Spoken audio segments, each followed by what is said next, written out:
more screenshots and not actual IEBC server logs in his affidavit.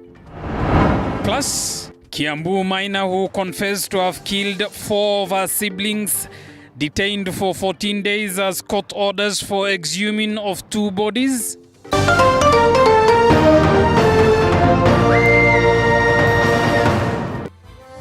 Meaning Bessa is our sign language interpreter. Good evening, I'm Abubakar Abdullahi. Welcome to the broadcast. Now, tomorrow the Supreme Court judges will be conducting a pre-trial ahead of the hearing of the presidential petition filed by Azimio Coalition against the announcement of Deputy President William Ruto as a president-elect. This will be the first time for Chief Justice Martha Koome and Judge William Ouko to hear such a petition. Our senior reporter Sharon Baranga begins our broadcast tonight. The stage is set for the hearing of the presidential petition that will take place at the Supreme Court. The petition filed by the Azimio Coalition is contesting the declaration of Deputy President William Ruto as president-elect.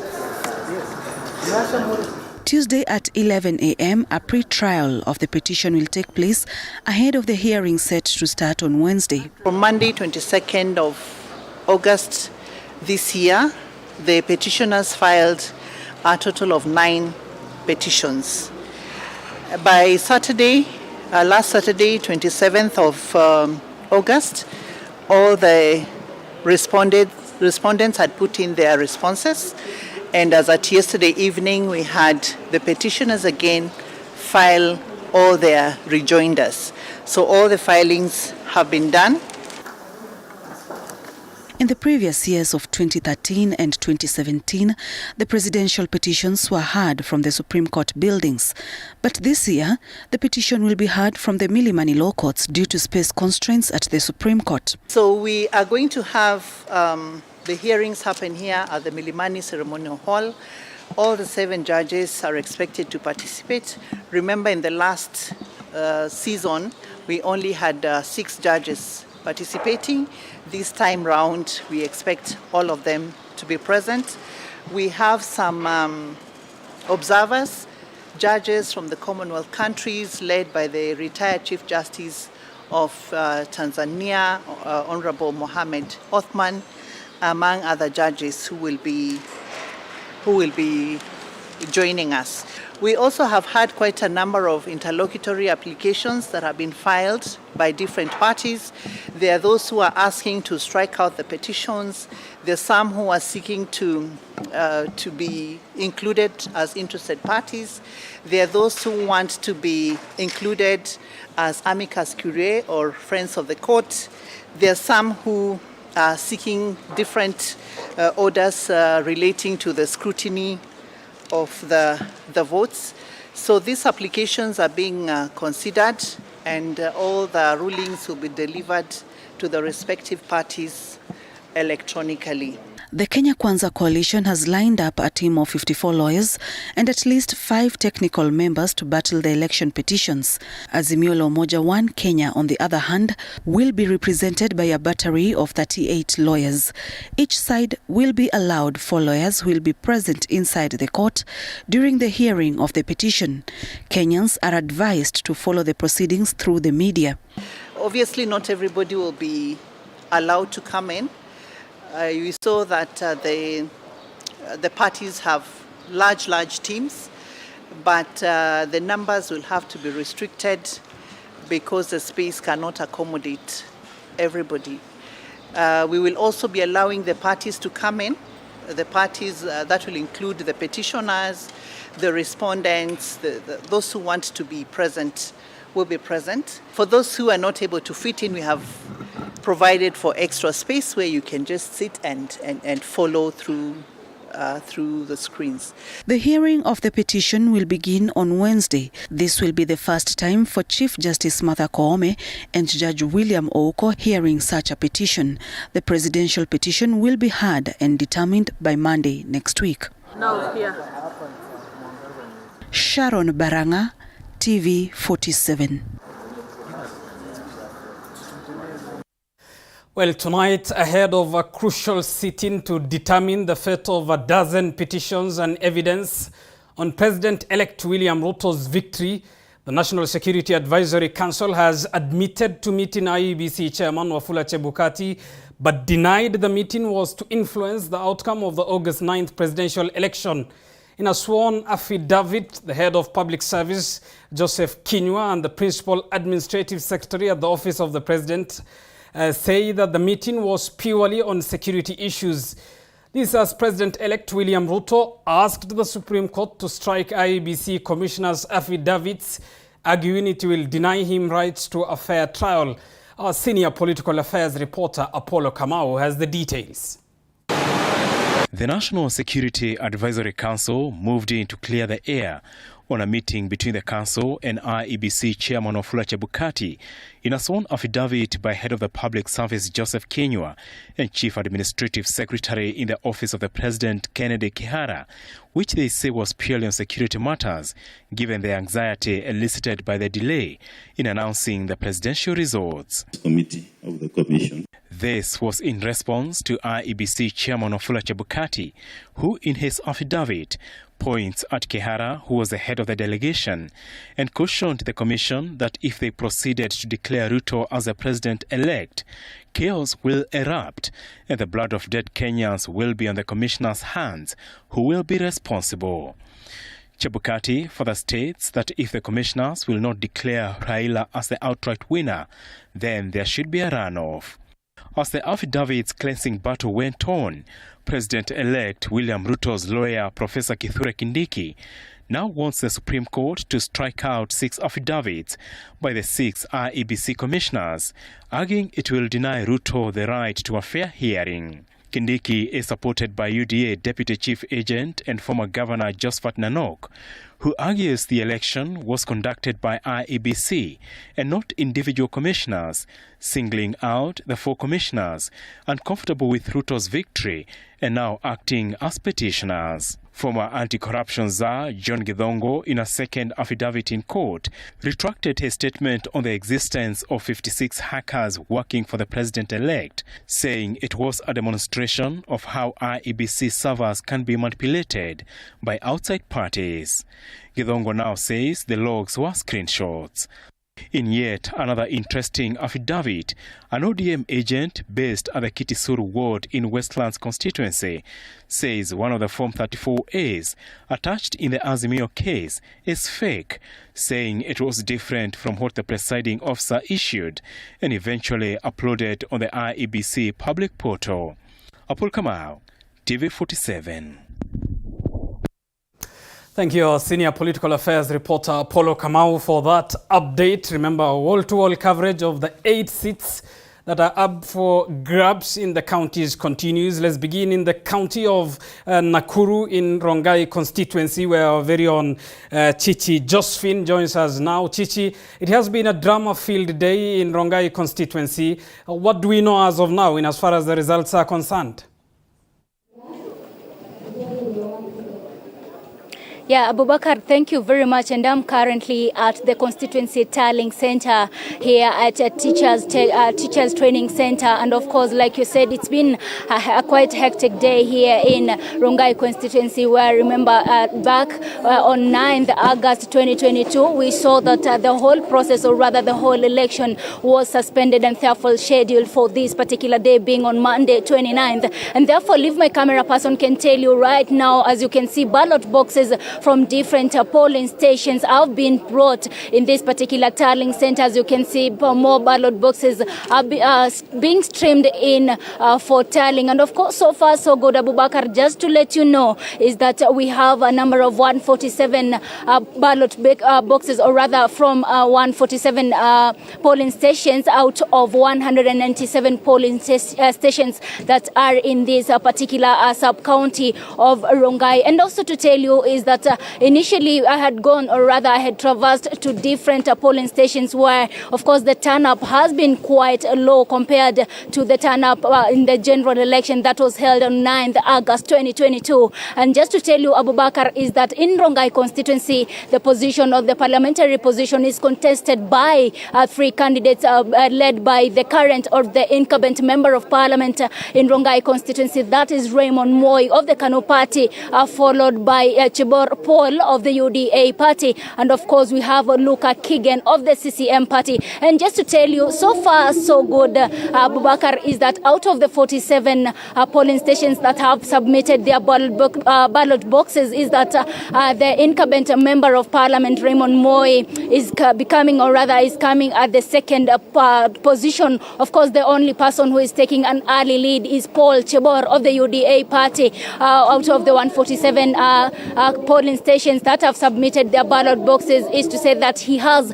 garnered more than 20,000 voters, or rather votes, in those particular polling stations. And Chebor, or rather Raymond Moi, who is the incumbent member of Parliament, out of 147 polling stations, he has been able to garner 10,000, or rather more than 10,000 votes. And for Luka Kigen, in the 147 polling stations, he has been able to garner 464 votes. And of course, just to tell you that is that Raymond Moi, who is the incumbent member of Parliament in this particular constituency, is making, or rather was making, his third stab. And for Paul Chebor, he was the former MCA, and for the parliamentary position, it was his first stab. And just to tell you is that initially we saw Raymond Moi addressing the press, and where he had issues of course, Raymond Moi decried over the presence of elected politicians having, or rather coming to the polling stations, where we saw the member of Parliament in Nakuru Town East, David Gikaria, who had come, of course, to check how the situation was, being rushed away by angry voters. And of course, this raised an issue between, or rather among the candidates, that is Raymond Moi of the KANU party, and also we had talked to Luka Kigen of the CCM party, who also raised the same concern. And just to tell you, Abubakar, like I had told you, in different polling stations that I traversed to, is that a low number of turnout was, of course, we witnessed low number of turnout. Of course, there's been a voter apathy. Of course, no one, or rather voters showing no interest to come out for this particular exercise. And right now, Abubakar, like I have told you, Paul Chebor of the UDA party is taking an early lead here. And of course, we're waiting for the remaining ballot boxes, or rather for the tallying of the remaining ballot boxes from different polling stations. And we shall be able to, of course, update you who shall be able, of course, to carry the day, or rather what the Rongai constituency residents will be waiting to know who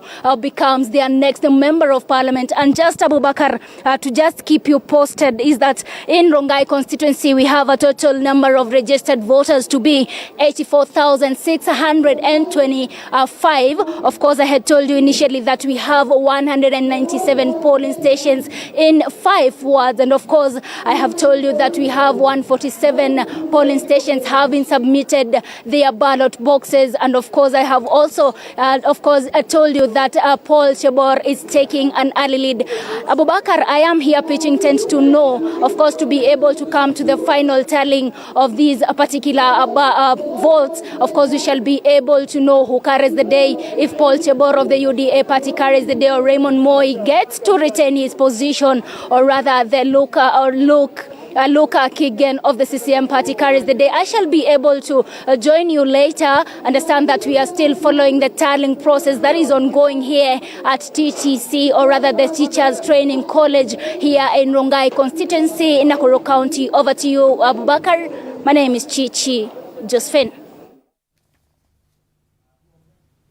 Well, Chichi Josephine, perhaps before I let you go, one question. With respect to the other candidates, this has been touted as a tight two-horse race between UDA's Paul Chebor and Raymond Moi of KANU. But equally, this is a survival for the fittest of tests for the Independence Party KANU, isn't it? Yes, like you've said, of course, the fierce battle was witnessed between the incumbent member of Parliament, that is Raymond Moi of the KANU party, and of course the UDA party, that is Paul Chebor of the UDA party. And of course, here in Rongai constituency, many did not, of course, expect that. So far, so good, like I have told you, Abubakar, is that out of the number of polling stations that have submitted their ballot boxes, of course, Chebor of the UDA party is taking an early lead, something that was not so expected. But of course, Paul Chebor of the UDA party is taking an early lead here. Of course, so far so good. Raymond Moi becomes second in the position of the parliamentary votes that have been so far counted. Over to you, Abubakar.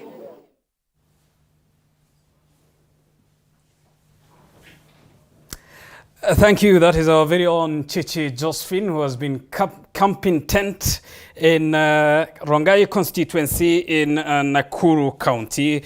Remember, IEBC on the eve of the elections, on the 8th to be precise of August, did postpone these mini elections due to a ballot mix-up. Thank you, Chichi, and we'll be connecting with you as the numbers trickle in.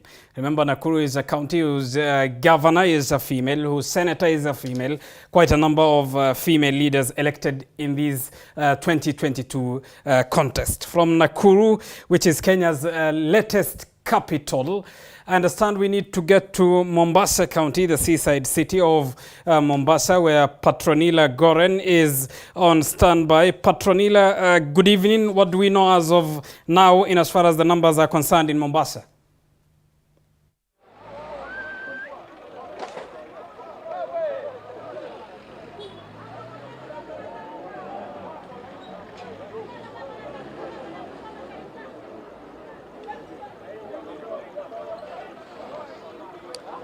Thank you very much, Abubakar, from our Nairobi studios. We are coming to you live from Mombasa, where at the moment most of all the polling stations in this county, about 1,041 polling stations, have completed the counting of votes, and now all of them are transferring their results to various constituency tallying centers, and those are 6 constituency tallying centers in Mombasa County. Earlier on, we were in Kisauni constituency, where the process was similar. Number of polling stations had lined up to give out their results for tallying, and at the moment we are at Mvita constituency tallying center, where a similar process is ongoing. Various presiding officers are streaming in with their results physically, with the materials voters used in the voting process, accompanied by security officers, and they're just coming in. As my camera person Brian Beraza can show, there's just a lineup of vehicles that are coming from various polling stations in this constituency. And we did speak to the returning officer of this constituency, who is Sudi Masha, and he did update us that they expect the process to move on smoothly. Already it has been going on smoothly, and slightly past midnight they are hoping to have completed the tallying process for this constituency. From here, we'll be heading to another constituency, probably Changamwe and Jomvu, just to witness how the process is ongoing there. But in Kisauni constituency, because it's the biggest constituency in Mombasa County with 214 polling stations, the process is expected to go beyond midnight, and they were approximating it to go up to morning. So it's a process that we are following up, Abubakar, the tallying process in constituencies, and we are hoping that it will be done and Mombasa electorates will be able to know their governor. But just to brief on what has happened during the day, Abubakar, is that we have experienced low voter turnout compared to the 9th August general election. In Mombasa, we experienced about 40% voter turnout on the 9th of August, but today the voter turnout has been very low and the specialists that we have talked to, including political analysts, election observers, they have attributed that to mood. The election mood has changed. People have moved on, and as a result, many did not show up in polling stations to vote, and others have just given up on voting. So others also said that they feel that the sensitization was not properly done by IEBC in these few days of encouraging voters to come out and vote. So they attribute it to that. We did speak to the returning officer for Kisauni constituency, and he was saying that they estimate that probably the turnout might be between 30 to 35. But we'll be waiting until the tallying process is done in all the constituencies for us to know how many people ended up coming out to vote, because we know Mombasa has more than slightly above 641,000 voters. So we are following that just to know how the Mombasa residents voted. But we also expect stiff competition between two aspirants, despite the fact that this seat attracted seven candidates. We expect stiff competition between two candidates, and that is Hassan Omar Hassan of UDA, that is Kenya Kwanza Coalition, and Abdul Samad Sharif Nasir of ODM and Azimio. So we will be following this up to know who will be the next governor of Mombasa and who is going to succeed the current governor Hassan Ali Joho, who has served for 2 terms as per the requirements of the constitution. So Abubakar, we will be following this up closely and bringing it up to our viewers in our subsequent updates. Remember, Mombasa, it was also affected, just like Kakamega and 4 other constituencies and 2 wards in the country that did not participate in this election due to errors and mix-up in ballot paper. So at the moment, I would like our viewers to also see what is going on in Kakamega County, just to know, because they're also going on with the gubernatorial tallying of votes, and so we want to see. Mike Kagongwa, if you can hear me, what is going on in Kakamega County? How is it? How was the voter turnout? Was it similar to what we have experienced in Mombasa?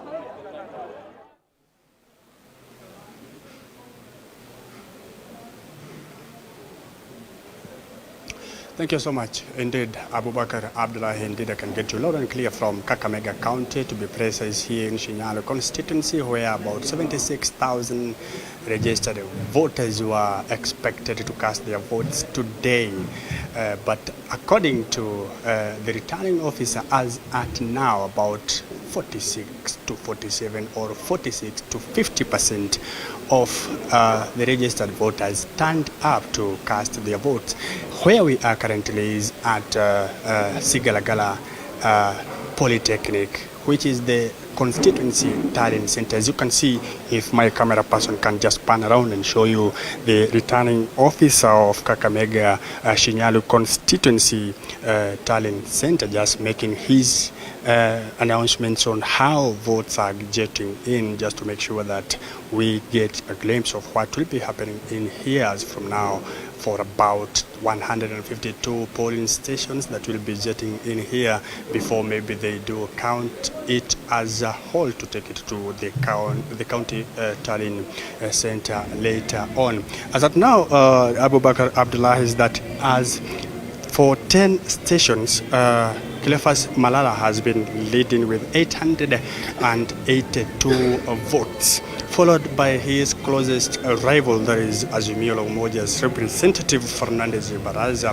with 830 votes from about 10 polling stations from different wards. And Abubakar Abdullahi, just to mention, is that in Shinyalu constituency we had 76,978 registered voters that got across 6 wards. That includes Isuha North with 11,000 registered voters, Muranda with 12,000 registered voters, Isuha Central with 16,000, Isuha South got 16,000 registered voters, and Isuha East got 9,000 registered voters.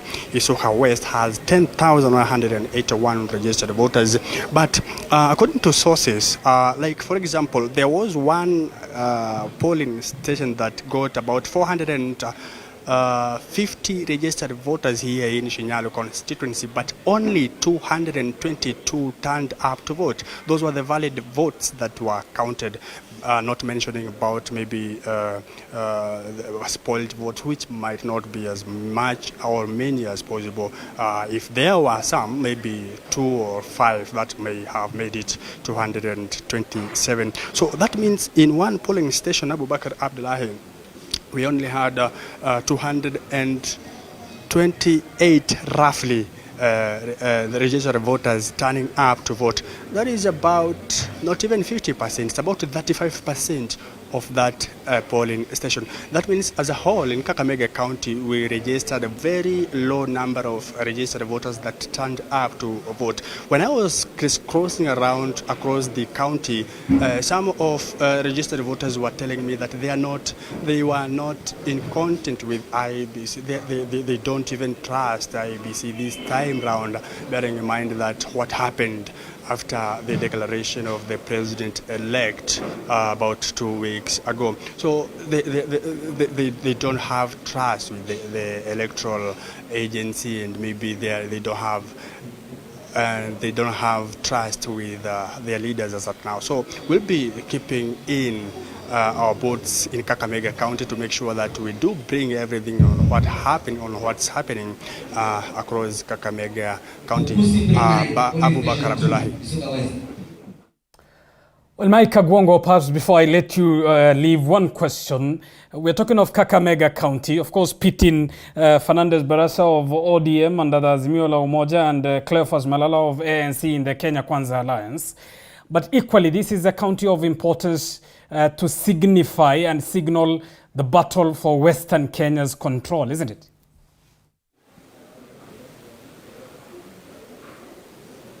Yes, indeed. These are the two horses that have been actually struggling up from each other to make sure that they do take the mantle of the outgoing Governor Oparanya, Wycliffe Ambetsa Oparanya.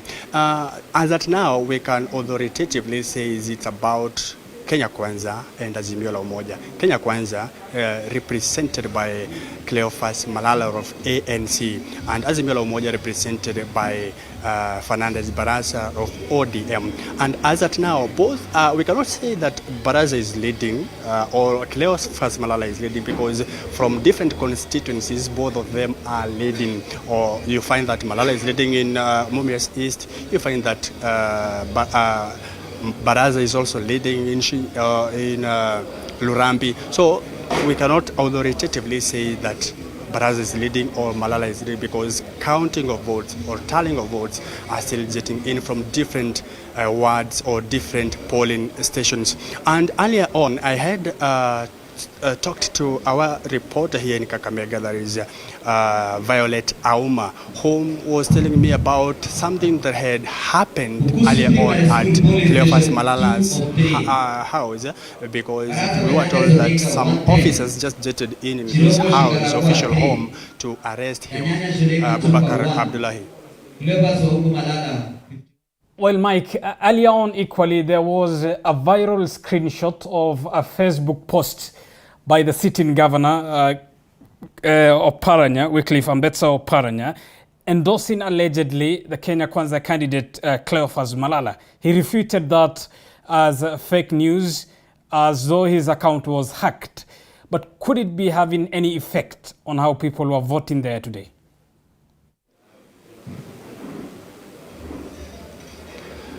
We did speak to outgoing Kakamega Governor Mr. Oparanya, Wycliffe Ambetsa Oparanya, earlier on when he did cast his vote, and he said that those were just allegations. His Facebook account was hacked, but he did report the matter to the DCI to make sure that the culprits must be brought to book, to make sure that. But it did not have any effect at all, according to him.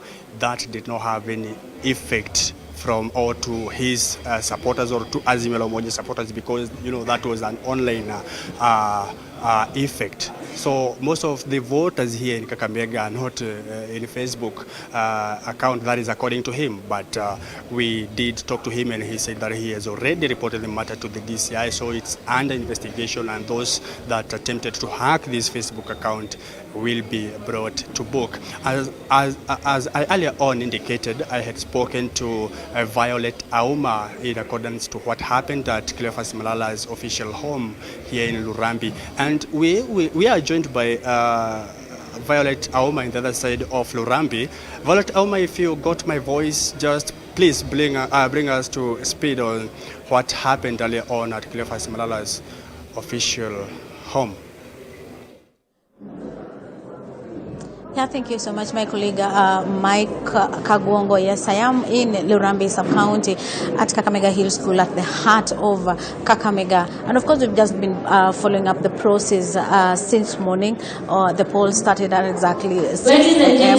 And of course, as at now, I am at Kakamega Hill School. The tallying is still continuing. But of course, as at now, they are receiving ballot papers and ballot boxes from the polling stations, different polling stations, and they are bringing here at the Tallying Center, the county Tallying Center here in Kakamega Hill School. If my camera person will kindly just pan, we are still receiving ballot boxes here in Kakamega Hill School Primary.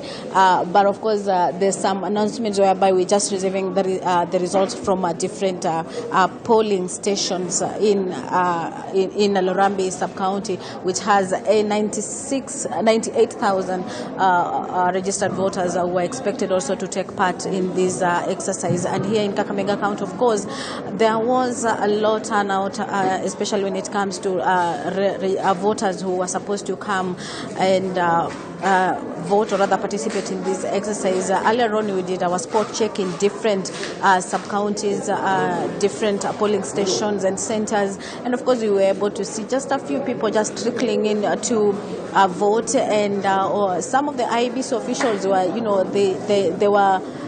So they were idle. They sat there for some time, just waiting for people just to come and vote. But later on, towards the end, or rather the close of the exercise, the voting exercise, we were able to see some accuse people coming in, probably maybe from work, to come and vote.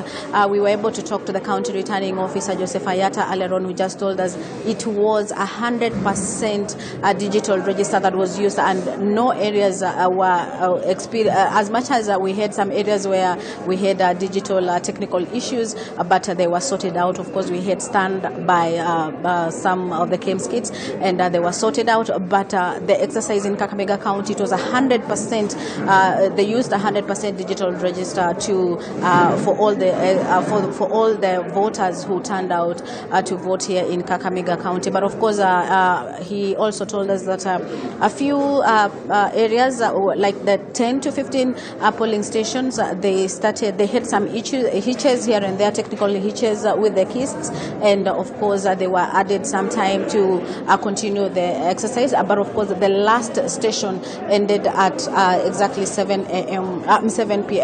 whereby the exercise was closed, and so as at now, most of the ballot boxes and papers are being ferried to the constituency tallying centers, whereby they will also be able to tally all the results at the constituency level, and will be taken to the county tallying center, whereby now the winner will be announced. Among the 7 who are eyeing the seat that is currently being held by Kakamega Governor Wycliffe Oparanya, we're expecting the 7 of them, one winner will emerge amongst them. But as at now, the provisional results that we have a stiff competition, rather sort of a tight competition between ANC's Cleophas Malala and Fernandez Baraza of ODM.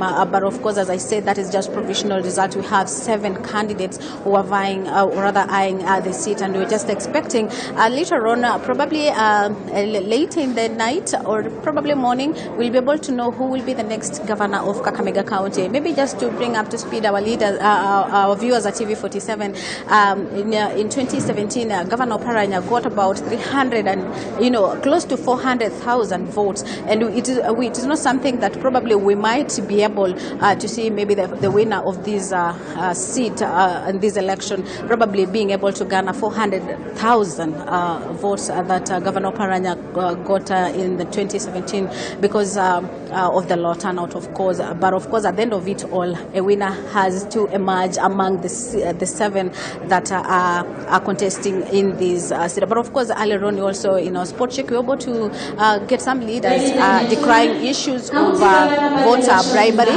But again, something that they said that they have already reported, more so from the outgoing governor, Wycliffe Oparanya, who has also said that there were issues of voter bribery, and also some leaders who are affiliated to Azimio saying that they have reported issues of voter bribery in some of the areas. And of course, we'll just keep it, we'll keep an eye on it and get to see how things will be going. And of course, if at all they have reported, and if at all we'll also have some arrest.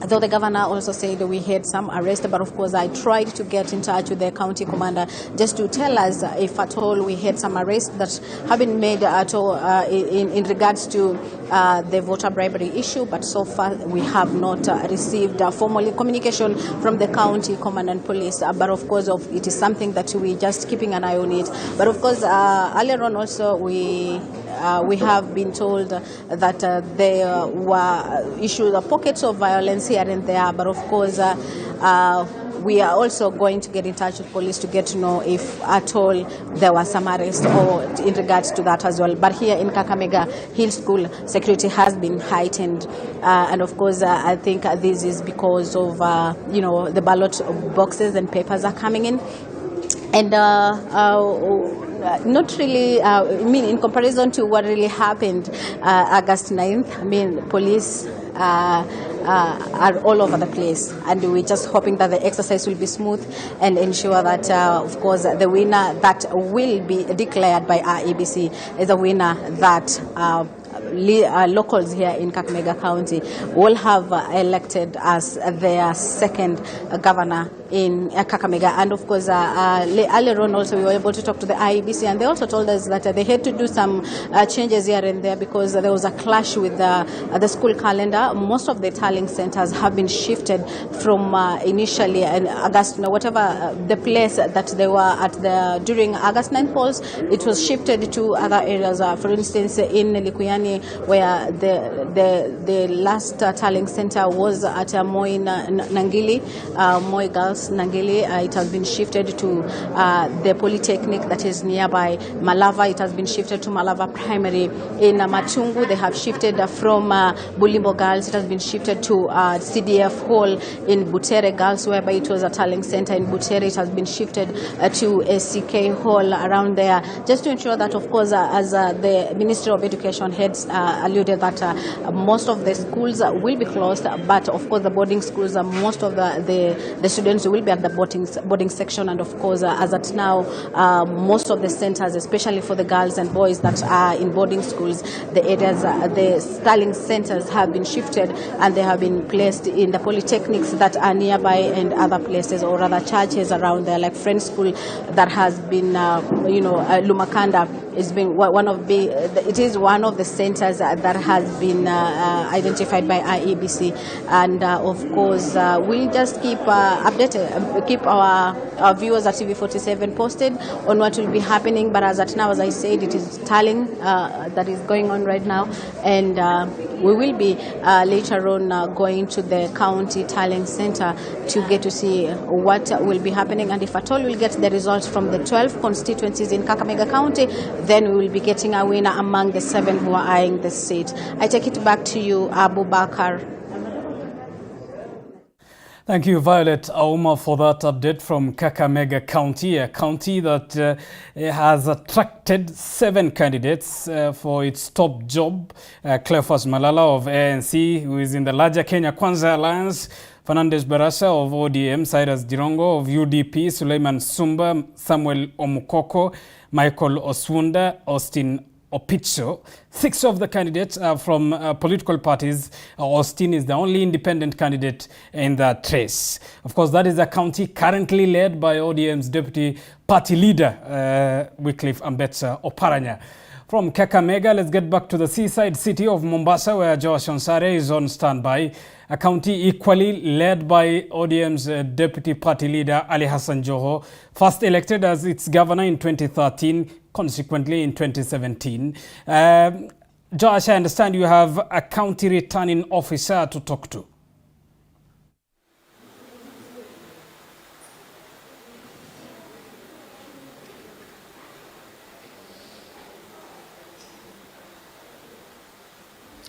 Thank you very much, Abubakar Abdullahi. We are coming to you live from Mombasa County, County 001, and we've been following up the election of the governor from 6 a.m. up to 5 p.m. when the polling stations were closed. And now we are at the county tallying center, and shortly I'll be joined by the county returning officer. Welcome, and thank you for joining TV47, Swala Yusuf.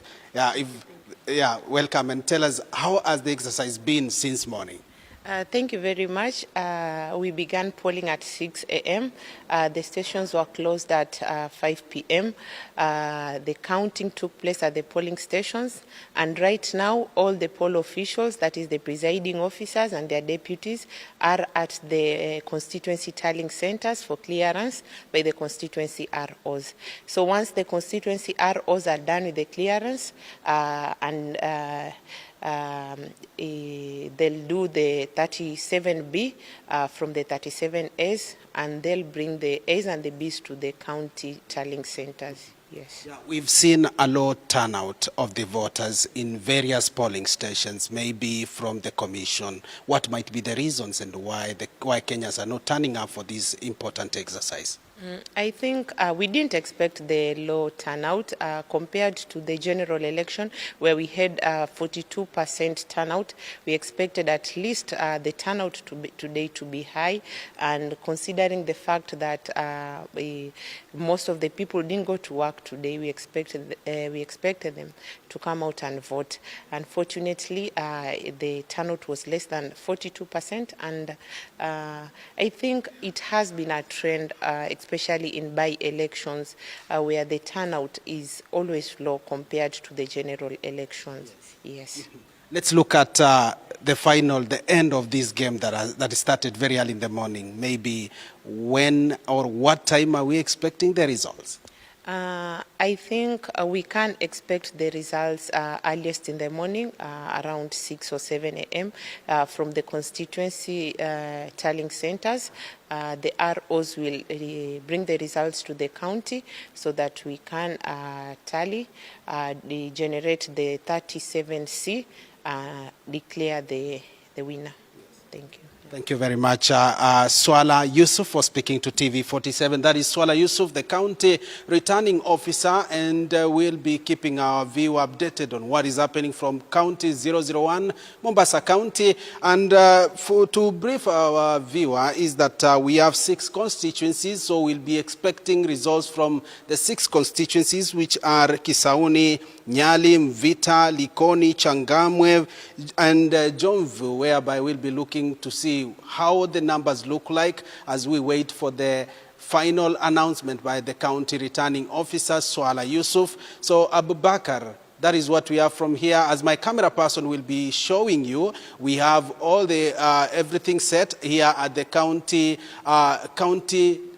tallying center here at the Kenya School of Government Mombasa branch. And as you can see, the agents are seated waiting for the results from various constituencies, which are 6 constituencies. The security officers are here to ensure that everything runs smoothly. Looking at it from various polling stations since morning, we've seen that the exercise went on very well, and we didn't see a lot of disruptions as we've seen before in various counties. So, Abubakar, that is what we have from here. We'll be keeping an eye on what is happening from Mombasa County as far as the governor's seat is concerned, so that we can be able to inform our viewer on what will be happening. Back to you, Abubakar. Thank you. That is our very own Josh Onsare joining us live from Mombasa County. He was earlier on speaking to the county returning officer, Swala Yusuf, who indicated total low turnout, contrary to the numbers we saw on the 9th of August, which were at 42%. Thank you, Josh, and I'm sure you will be updating us subsequently. From County 001, you are watching TV 47, the county's television. Time for us to take a short break. Stay with us. We still have a lot lined up for you. We'll be back with more news after this break.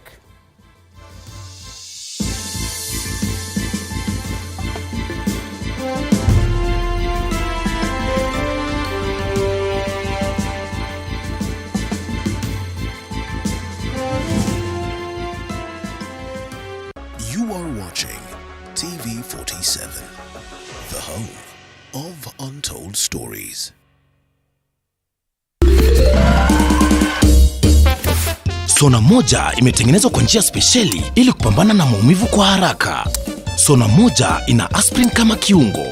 Sona moja, kitulizo kamili. Maumivu yakizidi, pata ushauri wa daktari.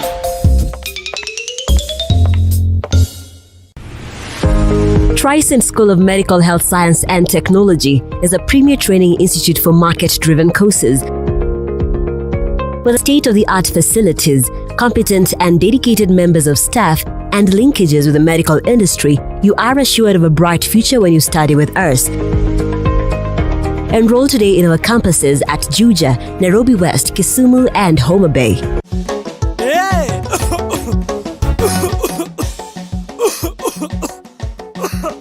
Kaluma King Herbal Lozenges zinazo nguvu maradufu kutuliza kikohozi, vidonda vya koo na mafua. Kaluma King ni shwari. Chika mama huyo muharifu kaiba kuku zangu, vifaranga wangu na mayai zote pia kabeba. Aya, chika mama huyo. Maumivu yakizidi, muone daktari. On the next episode of The Realtor. I'm almost sure that anytime you hear of Mombasa, what comes in your mind is a holiday. But did you know that the destination you choose for your holiday can affect the whole experience? This Tuesday at 7:30 p.m., I'll be showing you one of the best executive destinations found in Mombasa that can suit both your business trip or even your family holiday.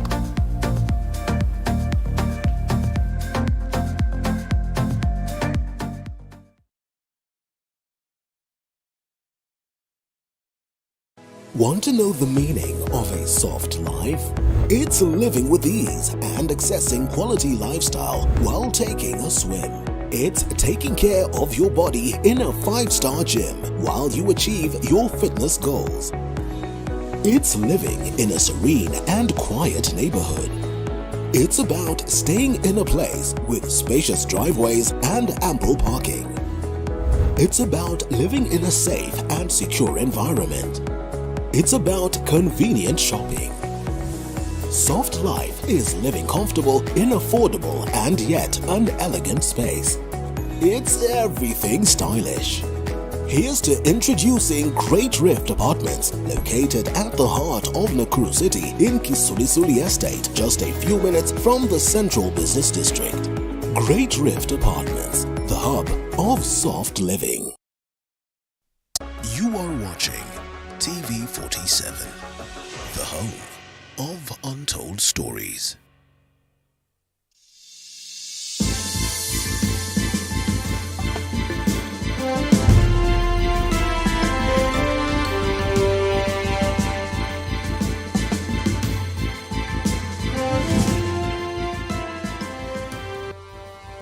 Welcome back. Thank you for staying with us. Let's get to more news.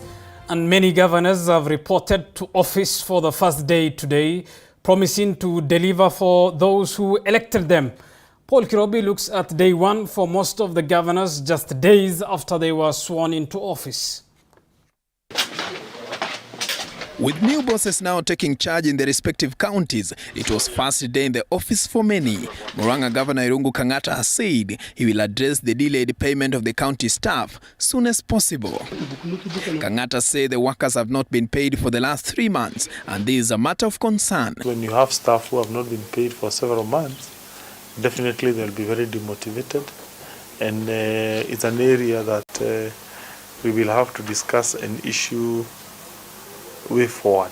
The governor also said he has ordered for immediate purchase of drugs to be stocked in the hospitals, pointing out that patients are being sent to buy drugs from private outlets. He said the previous government had accrued a huge debt with the Kenya Medical Supplies Agency KEMSA amounting to 35 million Kenya shillings, which saw the latter freeze the county's account. You do not get any kickback once you procure from KEMSA, and therefore we feel we are under an obligation to get our supplies from government. But Murang'a had a huge debt owing to KEMSA of about almost 35 million. And on that reason, our accounts were frozen. In Nairobi County, the new city boss Johnson Sakaja has issued his first executive order that will allow all the motorbikes impounded by the leadership of former Governor Anne Kananu released and given back to their owners. Sakaja also directed Nairobi Metropolitan Services to write off the cases. If we have taken them to court, we need to withdraw. Kama unajua ni kitu ndogo, hiyo kitu hiyo bike ukiweka weekend mzima ama wiki moja, where do you expect that person to earn a living from? So we will penalize those who go against the law, but let us not. With healthcare services becoming a major challenge under devolution, Turkana Governor Jeremiah Lomurukai conducted a night raid at the Lodwar County Referral Hospital, only to find there are no staffs limiting access to health services. Like in some rooms, you can't even get mattresses. Our people are lying on bare. On just a bare floor. So I think this should be a thing of the past, because we are going to provide the necessary measures. We have the money. We have the money to ensure serve this facility. The ambulance services. There is only one ambulance that's operational, I think, in the county. We want to set a small budget that can make us buy more ambulances. In Embu County, a similar situation was witnessed. Governor Cecily Mbarire conducted an impromptu inspection tour at the Embu Level 5 hospital. She lamented the poor state of affairs in the facility, ranging from acute shortage of drugs, beddings, and foodstuffs, all of which she said were attributed to poor funding, mismanagement, and corruption. Some of the women who came to see their sick family members told us they have had to bring blankets to the hospital because there is not enough linen. And even when we visited the wards, you could see that a bed cover is what is being used as the thickest blanket. Other governors reported in office today are Kimani Wamatangi of Kiambu, Mutula Kilonzo Jr. of Makueni, who held prayers at the county offices, Trans Nzoia Governor George Natembeya, and Kericho County boss Dr. Eric Mutai, who has promised to transform the county. Paul Kirobi, TV 47. Thank you, Paul Kirobi, for that report. Governor's first day in office. Of course, it is you, the electorate, you, the voter, who will hold them to account of what they would have done at the end of 5 years. Now, in Nairobi's Embakasi, voters in Kwa Njenga Ward also exercised their constitutional right. After the election was initially postponed, Moige William has been following these and now joins us on the broadcast. Moige, are we likely to know a winner?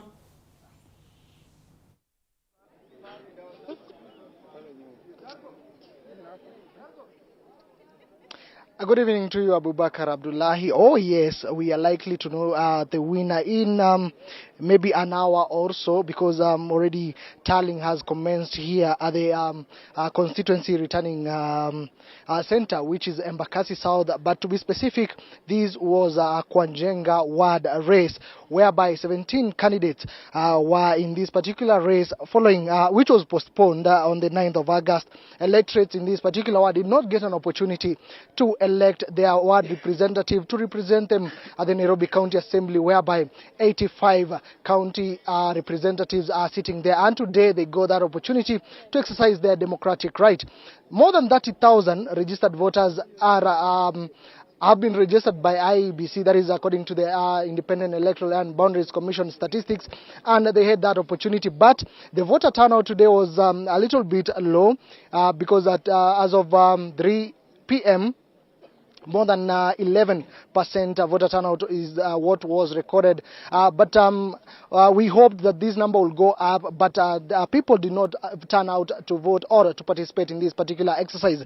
But already tallying has commenced. As you asked earlier, are we likely to know the winner? And I responded yes. And as of now, already the race is shaping out with Francis Kiragu, who is an independent candidate out of the 8 candidates leading or taking an early lead. Remember, these are just preliminary results from IEBC, and we expect the returning officer here of that is Embakasi South Constituency to announce officially the winner of this particular race.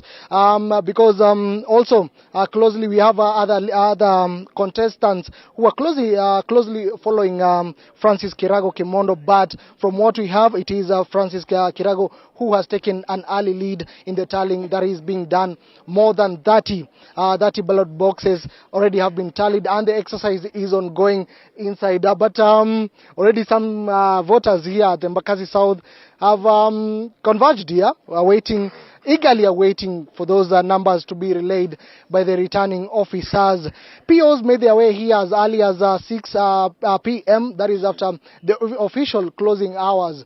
That is according to the gazettement by IEBC. And so the tallying commenced. And from where I am, I can hear some chanting and also some chanting, singing from a distance. That means maybe a word has gone by who's leading. I believe those are some of the supporters of one of the candidates. But we're keeping an eye on a close eye, and also keeping tabs on what is taking place here at Kwa Njenga Ward, because it was an interesting race earlier in the day. We saw a number of clashes, different supporters, different groups over alleged voter bribery, something police took charge of and restored order during in those polling stations.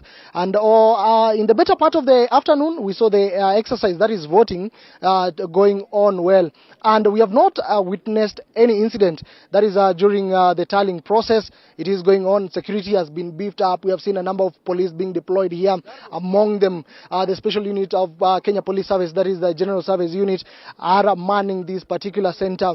The only people allowed here are the agents and also political party agents and also observers in this particular area, which is the tallying center. Others are being told to keep off until the exercise is done. Abubakar, I would love to speak to a number of agents, a number of supporters who are here already. But let's wait until the official numbers are relayed by the returning officer, and we will engage the residents of Kwa Njenga Ward, maybe their feel and what they expect on the new over their new representative who will be representing them at the Nairobi County Assembly. The expectations, what they will be needing from him, and the kind of leadership that they will be expecting from their next member of County Assembly in the next 5 years. Back to you, Abubakar Abdullahi. Thank you, Moige William, for that update. Moige is live from Kwa Njenga Ward here in the capital, a ward that has gone to the ballot because of the postponement of that ward election on the 9th of August. Of course, as he indicated, a low voter turnout equally characterized in the 8 elective seats that were up for grab today in 8 regions. Remember, Mombasa and Kakamega gubernatorial races. Kwa Njenga is a ward race, and we have quite a number of those races in the constituency level. Now, election observers say that less than 20% voters had turned up in Kakamega by 3 p.m. Today, while in Mombasa, the turnout was between 20 to 30%. Other regions where voting exercise was conducted were Pokot South, Kitui Rural, Rongai and Kacheliba constituencies. Now, before we join our reporters further in those regions, let's take a look at how the exercise was in those areas. According to the election observers e-log in Kakamega, 17% voter turnout was recorded as at 3 p.m. In Mombasa, e-log recorded a 20 to 30% voter turnout as of 3 p.m. as well. Cases of bribery were minimal in the area as leaders lauded residents for maintaining peace throughout the voting process. Polling stations were opened on time and people started streaming in by around 5. Yes. I've looked at the voter turnout. So far is at around 26-27%, but we are still optimistic that, of course, in any by-election, voter turnout is always approximately between 40 and 50%. So we're trying to mobilize our people to come and vote. We have experienced a lot of peace in Kakamega today, and I want to commend the Kakamega residents for having a peaceful election day. Kuambia watu wa Mombasa asanti kwa sababu ya environment mzuri, utulivu na amani ambayo iko katika Mombasa. Isipokuwa nafasi chache kama vile constituency za Likoni ambayo kumekuwa na rabsha na vita kidogo katikati ya waungaji mkono wa wale magavana wawili, Mheshimiwa Gavana Sarai na ule mwingine wa ODM. In the Rongai Constituency parliamentary race that is in Nakuru County, chaos were experienced at Kiamunyi Secondary School as residents of Rongai constituency chased away Nakuru Town East MP-elect David Gikaria, accusing him of trying to corrupt and disrupt the voting exercise. Watu wanajua mtu hawezi toka nyumbani kukuja kuchagua mtu mwenye ajui. We know. Wageni wacha kuja kusalimia wakati kura zimeisha. So leo ni siku yetu, wacha sisi tupige kura, waende kwenye wanaenda. A similar occurrence was experienced in Kitui Rural Constituency, with chaos that left several supporters and aspirants injured and are currently being nursed in the area hospital.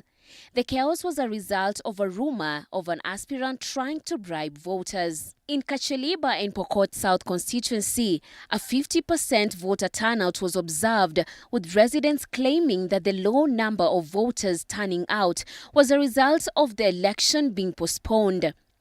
The process was, however, conducted calmly in the various polling stations.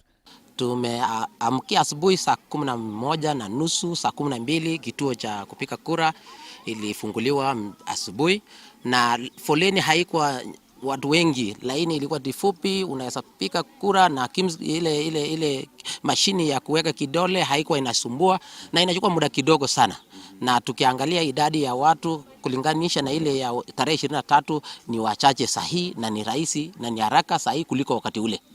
Nairobi County, where MCA election was held in Kwa Njenga Ward Embakasi South Constituency, voter turnout approximated to be 12% was recorded.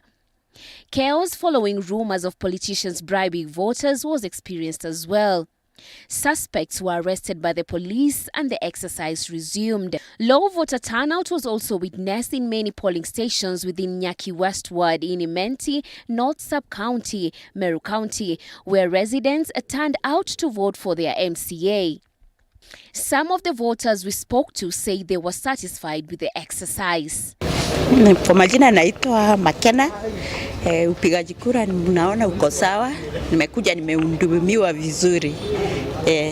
Katika vile shughuli inaendelea mimi naridhika, hata kama watu ni wachache wanakuja moja moja. Shughuli inaendelea vizuri mpaka saa hii. At the moment, vote counting is ongoing. Reporting for TV47, my name is Beatrice Watare. Moving on, Senior Magistrate at Kikuyu Law Courts, Catherine Mburu, has directed the police to exhume and conduct a post-mortem on the bodies of Liam Gishuhi and Valerie Mudhoni in a case involving a suspected minor serial killer in Kikuyu Sub-County.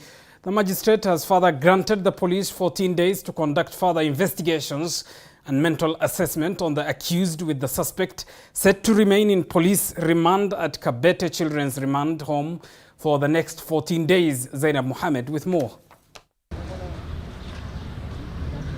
Following the murder confession by 15-year-old Form 1 student at Kawete Girls Secondary School on the 21st day of this month, Senior Magistrate at Kikuyu Law Courts Catherine Mburu has granted the police 14 days to conduct further investigation into the matter and has directed that a mental assessment alongside counseling services should be availed to the suspect. The magistrate has further directed the police to exhume 2 out of the 4 bodies involved in the case in order to pave way for post-mortem to be conducted. The 2 bodies belong to the suspect's younger siblings, namely Liam Gichuhi and Valerie Mudhoni. She has also directed that a fresh confession by the suspect should be taken in front of a chief inspector in order for the confession to be admissible before the court. The suspect will remain in police remand at Kabete Children's Remand Home for the next 14 days, with the case set to be heard next on the 12th day of next month. The case caught public eye following the suspect's detailed confession of how she murdered in cold blood 4 minors, including her 3 siblings and 1 cousin, aged 5 years, 7 years, 1 year and 2 years respectively. Zainab Mohammed, T47. Now, in recent years, more representation of women in politics has been witnessed across Africa. But still they face challenges as they try to break the glass ceiling. Our reporter Flora Limuki spoke to the former Vice President of Gambia, Fatoumata Tabajanga, in Arusha, Tanzania, as she sheds light on the challenges women politicians face.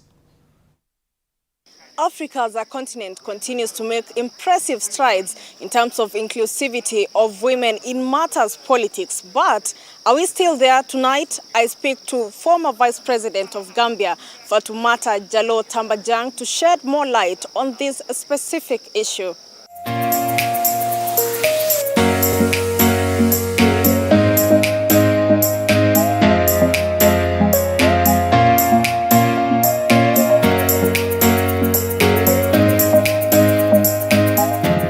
Thank you for having me.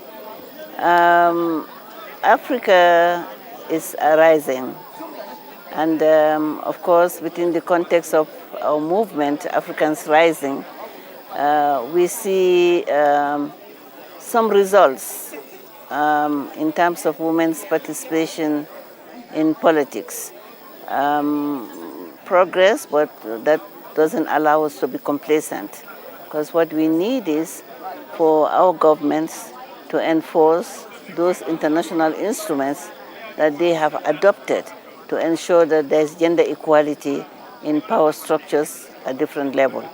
We also have the human rights instruments that demands that people be given equal opportunities in the power structures. However, if you look at the context of Africa, it's a little bit not different from Europe, because you find that women were really, education of women was something that was really hindering the emancipation of women. You look at the illiteracy rate of women in Africa, it's still standing stagnant. In some countries, it's like 35%, 65%, and so forth.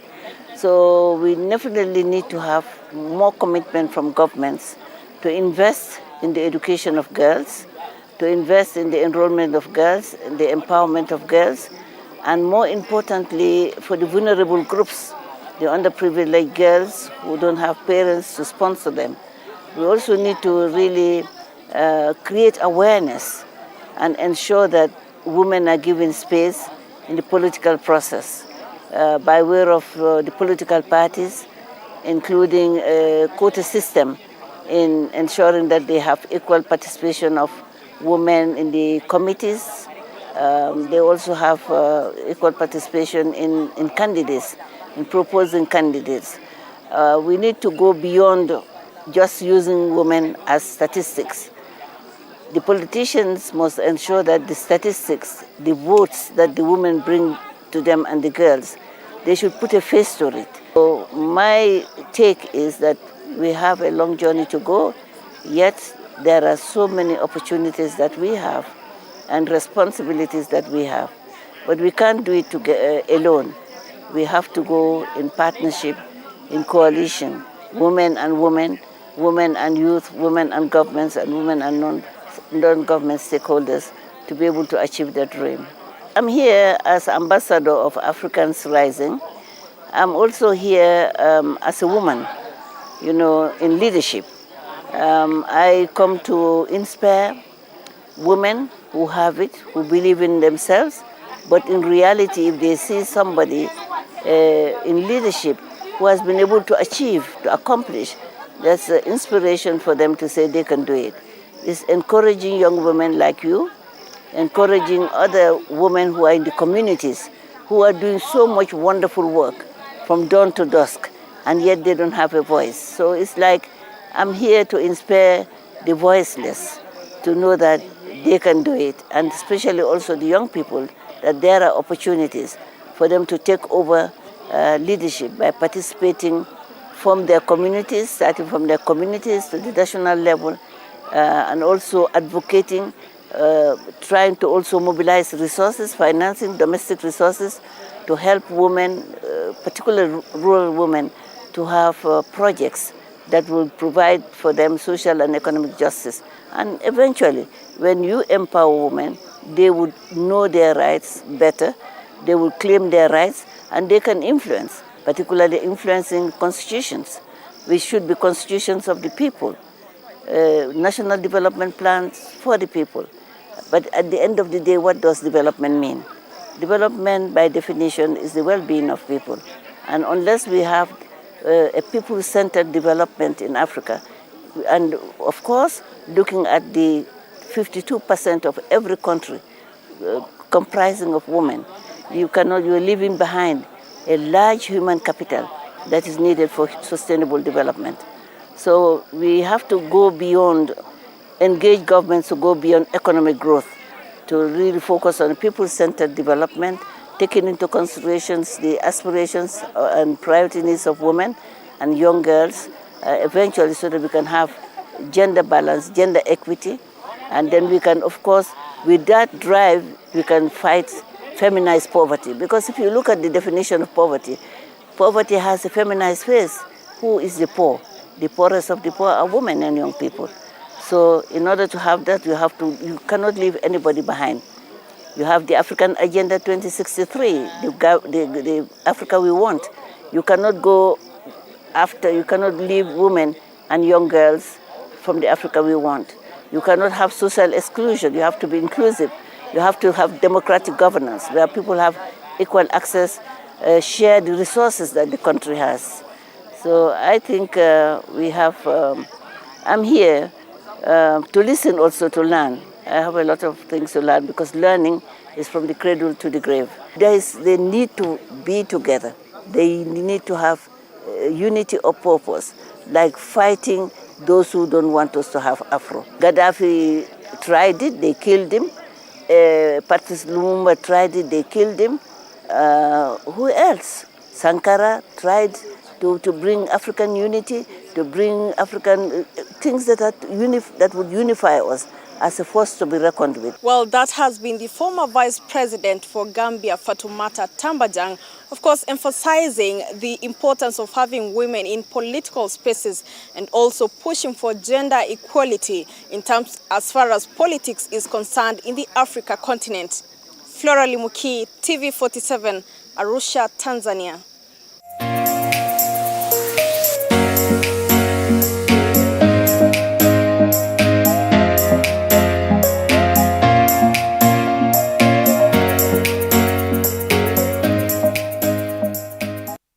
Thank you, Flora Limuki, for that interview. Flora Limuki was talking to the former Gambia Vice President Fatoumata Tambajang. Let's get to the world of business now. And NCB Group Limited PLC will be paying an interim dividend of 2 shillings per share, translating to 3.29 billion shillings as disclosed in its first half financial results. The group's net profit increased to 7.8 billion shillings, a 67.39% increase compared to a similar period last year, while net interest income increased by 11% to 14.9 billion shillings. Digital lending went up by 25% to 339 billion shillings. The lender also saw a 38% drop in total non-performing loans from 37.5 billion shillings to 28.2 billion shillings. The good performance was greatly attributed to an increase in revenues as well as a decrease in non-performing loans.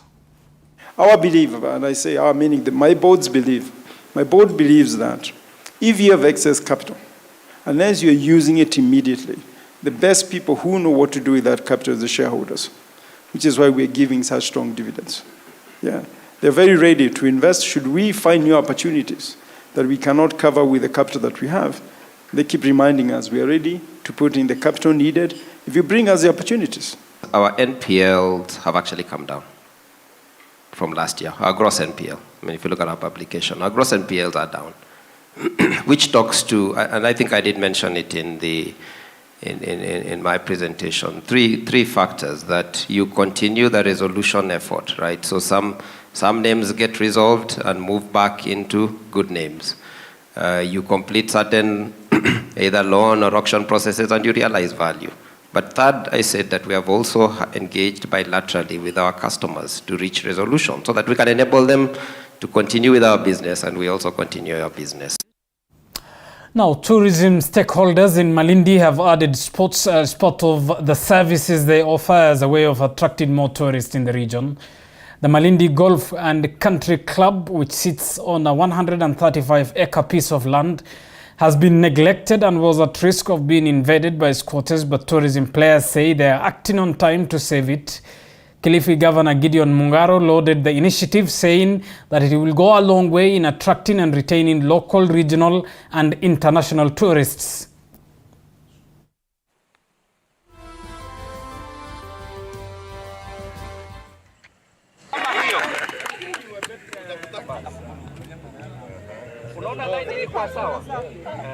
Sports tourism is one of our target areas as we embark on reviving tourism in this region. That's why among the things you have seen in my manifesto is to build the Kilifi International Sports Complex. This is part of the program to see if we can use sports to market tourism both nationally, regionally and internationally. We have had various activities ongoing, but these have been very, very limited in scope. This is really the main, this is the first ever event that we are holding that incorporates all the amateurs in Kenya who dared to come and challenge our cause. And it is also the first time, although we have been affiliated to the Kenya Golf Union for all the since 1962. It's the first time that we have had the union actually come out and support us in this event. While from business, we are to get to the world of sports, but remember our wall-to-wall coverage of the 8 mini polls continues. We have live pictures from Embakasi, Kwa Njenga Ward, where the constituency returning officer, I understand, is currently verifying those results. In short, that announcement of the winner will be made by the constituency returning officer. Moiga William is there. We have our eyes there to update you of who will be grabbing that position. Remember that ward equally went to the polls today and not on the 9th of August. The polls postponed from the 9th of August. Of course, IEBC communicated on the 8th of August that they were doing so due to a ballot mix-up in 8 elective seats spread across the country. We were live initially from Mombasa County, where the gubernatorial contest, remember, is pitting ODM's Azimio la Umoja candidate, who is the current Mvita constituency lawmaker, Nasir Sharif, and Sharif Nasir rather, and Hassan Omar of the UDA, Dr. William Kingi of the PA, Shafi Makazi of Opia, Hezron Awiti of the VDP, Said Abdallah of Usawa kwa Wote, Daniel Munga of an independent candidate.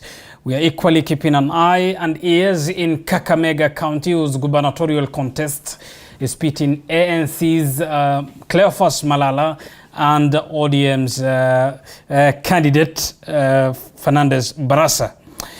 Well, just a reminder that the images you are seeing live on air is of the constituency returning officer of Kwa Njenga Ward, where I understand the results will be released, particularly for that ward, any minutes from now. Let's listen in to what's going on there.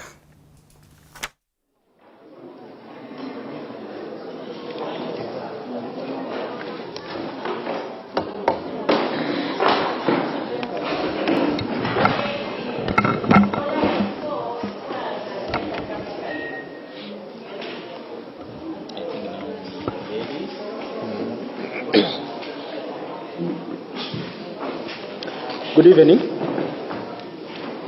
Good evening once again. I now wish to declare the result for Kwa Njenga by-elections that has been held on this day of 29th of August 2022 rather. I will read the candidates as they appear on the ballot. Hassan Dambo, 9. Kasim Aziz Ibrahim, 665. Kipagendi Francis Komboka, 1,344. Kiragu Francis Kimondo, 2,098.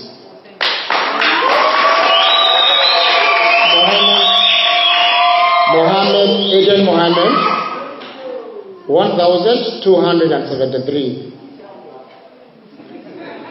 Makombora Thomas Odhiambo, 19. Makura Amos Abesa, 11.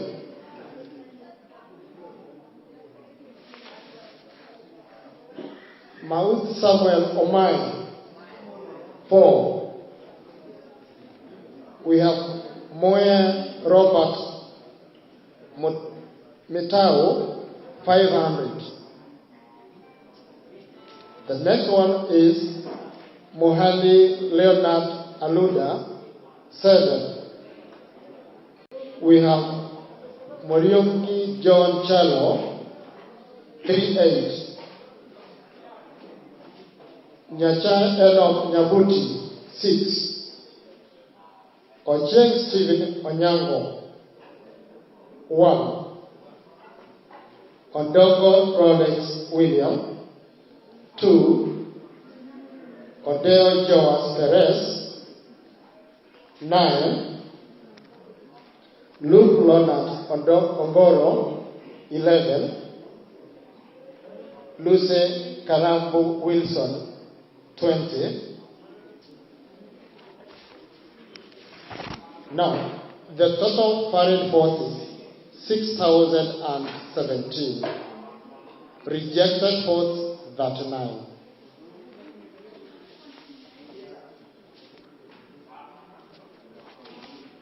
Now, I wish to declare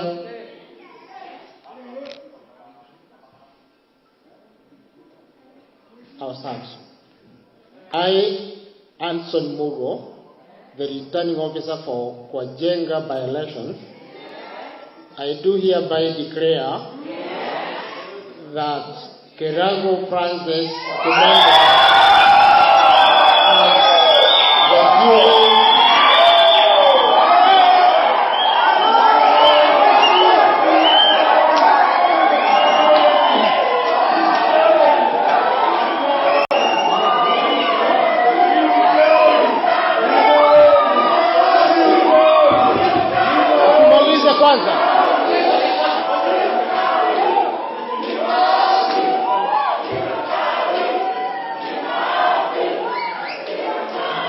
as the newly elected county assembly member for Kwa Njenga Ward.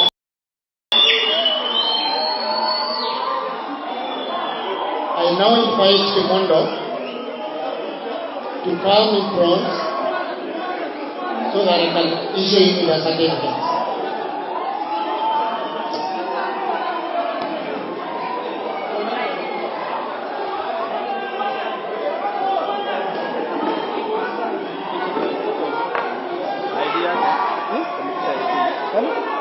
Yeah, of course. Let's do a copy.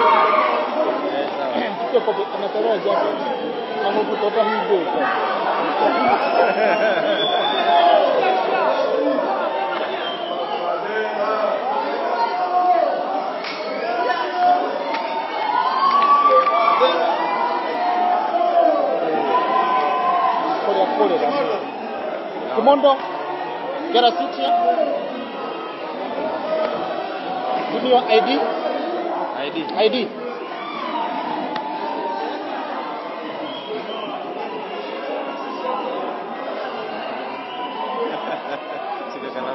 Nilikuwa nimeandika ndio.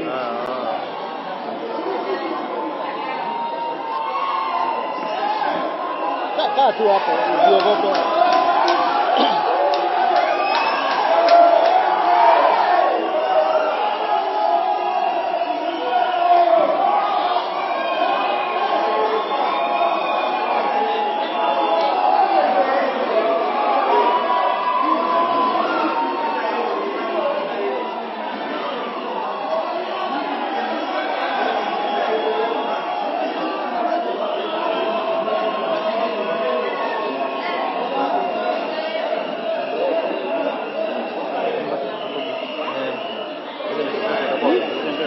Oh yes.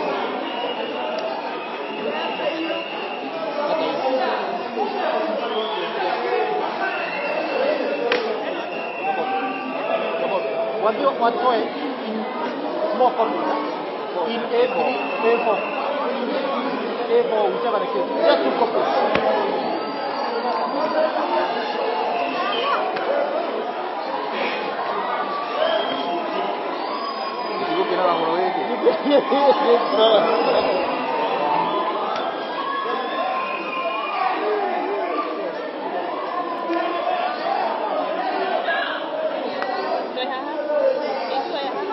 Apa? Ya, iya, itu lain.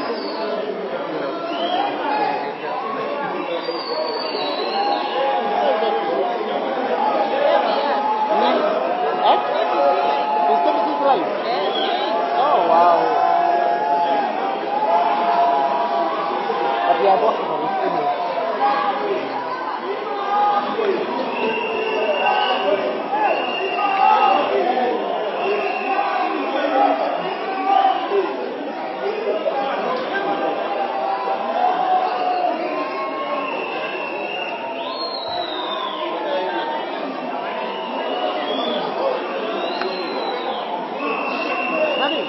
Certificate kwanza.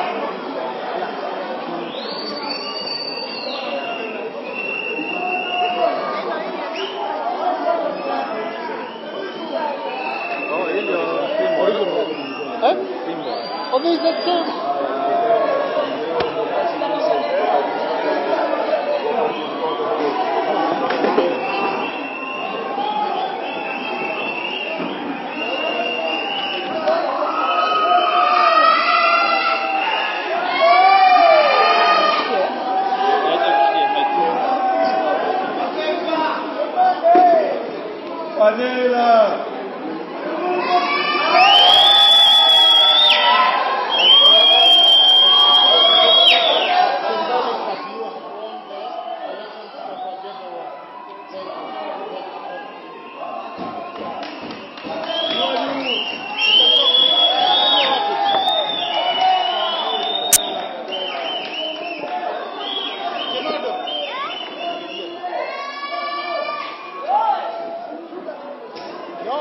Salimia watu yako.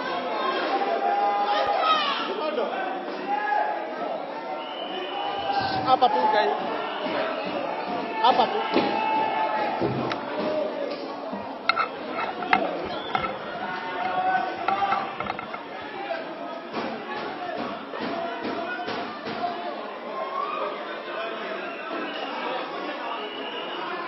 Habari ya jioni.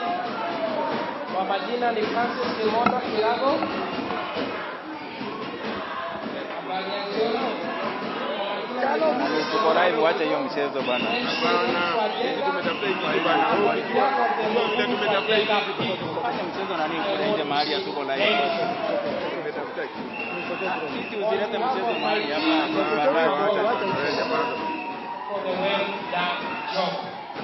Wewe ungekuja kutuoje kama my vision, manifesto still remains to be varied.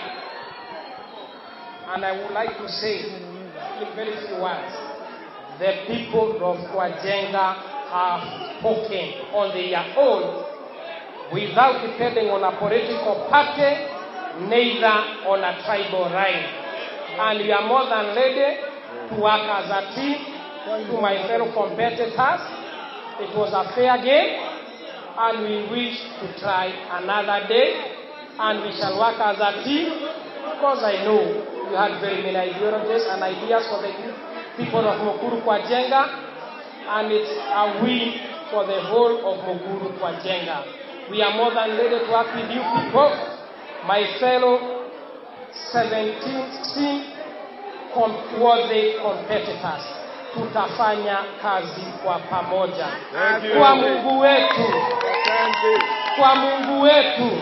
Tunamwambia asante Mungu wetu.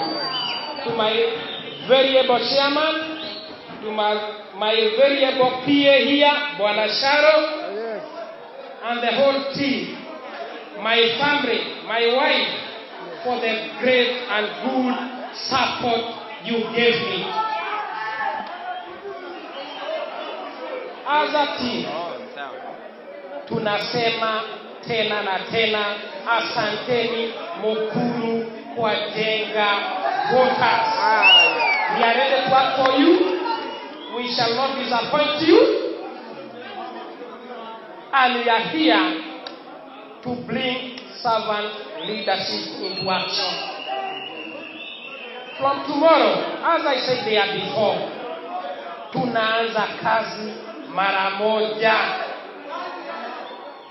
To those who voted for me, to those who didn't vote for me, we are no longer enemies. It was a fair competition. We shall work together with all the things, the 17 kings.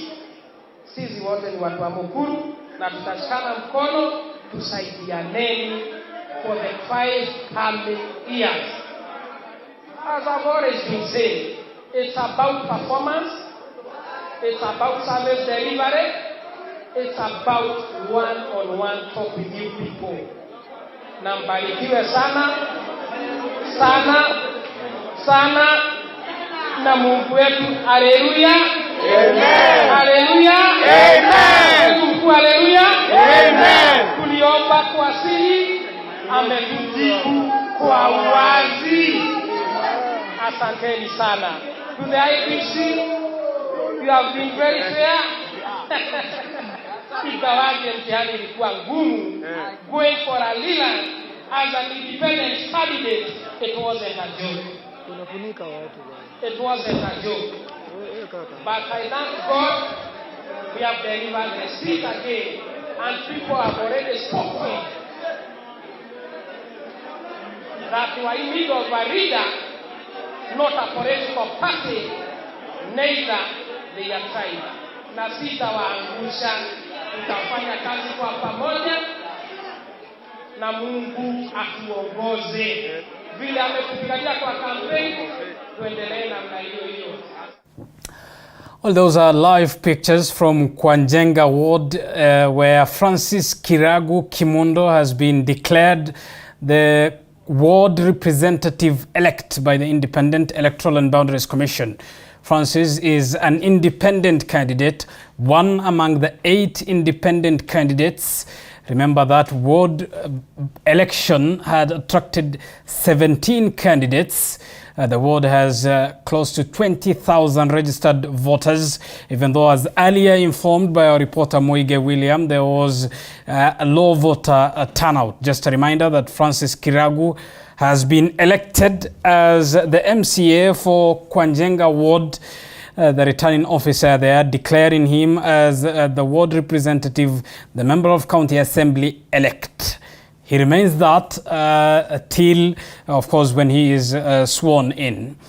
Just a reminder that Francis is one among the 8 independent candidates who are eyeing that ward, a ward that has attracted an overall of 17 candidates who made a stab to lead that ward and represent them at the county assembly as a member of county assembly.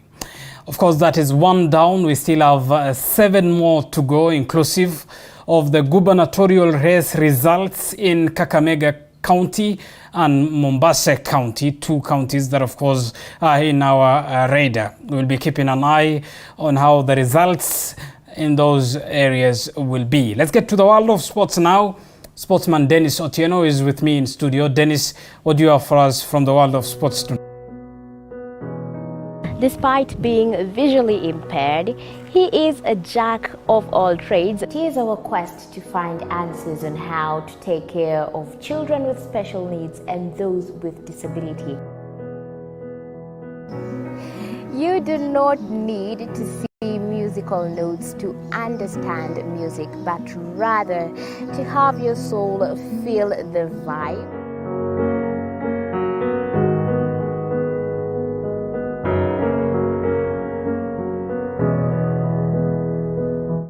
Actually, for us to make a wheelchair, we have to take measurements of the user. After doing my assessment, I get to know the parent, I get to know the heaviness she's carrying.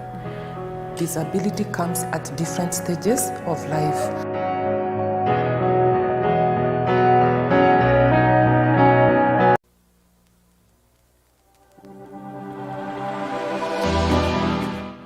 Well, do you know what's happening around you? Morning Cafe with heated political debates. Baraza la Siasa. Hiyo kitu azungumzie, angalie hali ya maisha ya watu. Informative health discussions. Business, farming. Tasty Wednesday, Fitness Thursday, and Feel Good Friday with amazing DJs, celebs, waimbaji, kuna comedians, alafu kuna wajinga, and music bands every Monday to Friday from 6 a.m. to 9 a.m.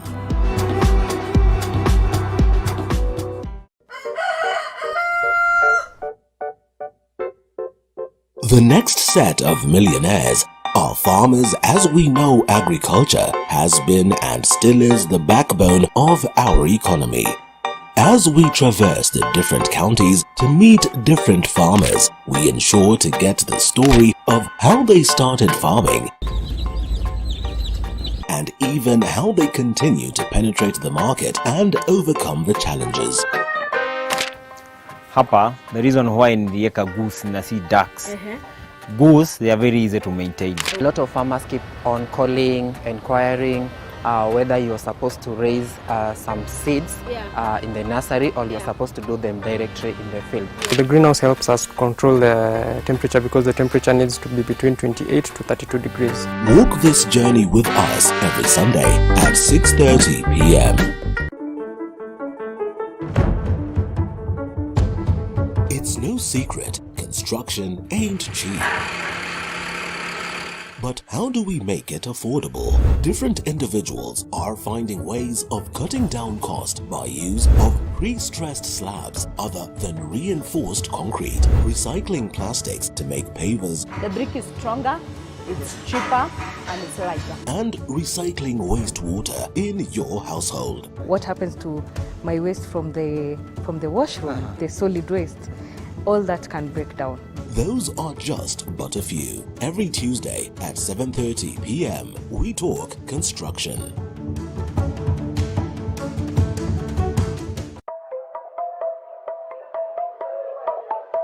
There's no alpha without an omega.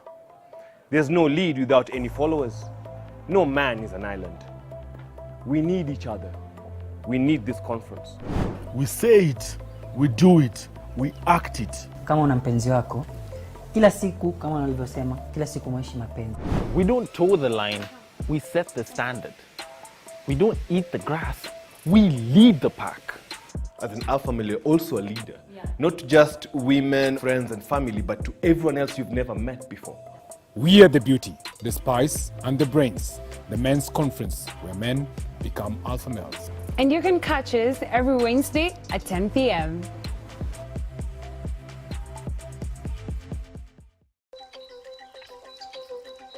This is The Grind. Only those who will risk going too far can possibly find out how far one can go.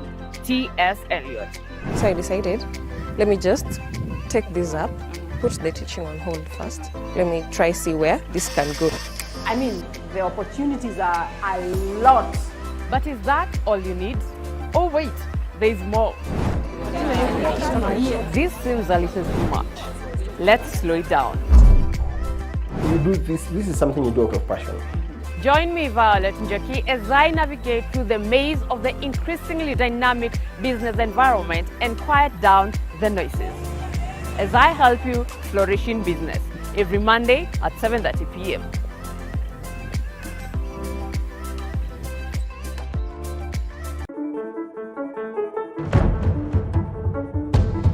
It's no secret, construction ain't cheap.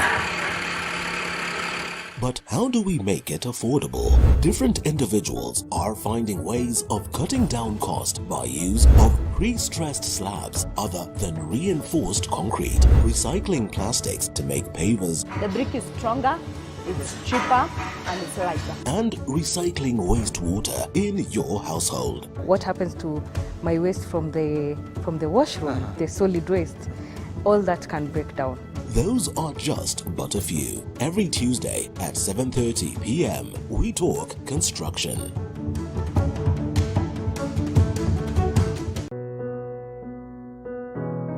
Despite being visually impaired, he is a jack of all trades. It is our quest to find answers on how to take care of children with special needs and those with disability. You do not need to see musical notes to understand music, but rather to have your soul feel the vibe.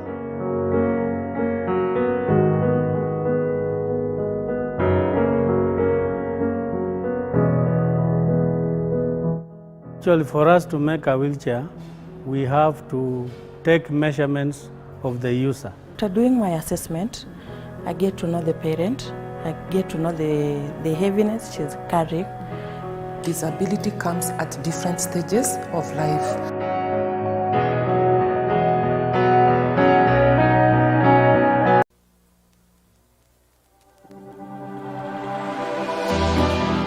How well do you know what's happening around you? Morning Cafe with heated political debates. Baraza la Siasa. Hiyo kitu azungumzie, angalie hali ya maisha ya watu. Informative health discussions. Business, farming. Tasty Wednesday, Fitness Thursday, and Feel Good Friday with amazing DJs, celebs, waimbaji, kuna comedians, alafu kuna wajinga. and music bands. Every Monday to Friday from 6 a.m. to 9 a.m.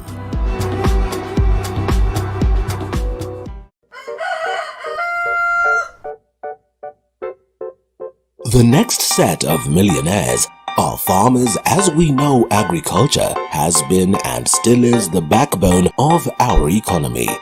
As we traverse the different counties to meet different farmers, we ensure to get the story of how they started farming and even how they continue to penetrate the market and overcome. A player who started slow at City, but his first hat-trick scored over the weekend. How dangerous can he be in the Premier League?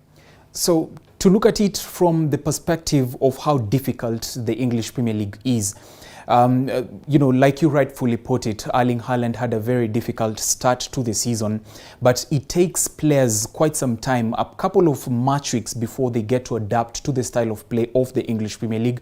But Erling Haaland, being the prolific striker that he is, it has taken him such a short period of time for him to adapt, and now we can see him scoring, you know, goals in each and every match that he's taking part in, and he's a force to reckon with. Actually, most people are saying that Erling Haaland can be the top scorer this season, of course standing up for Manchester City.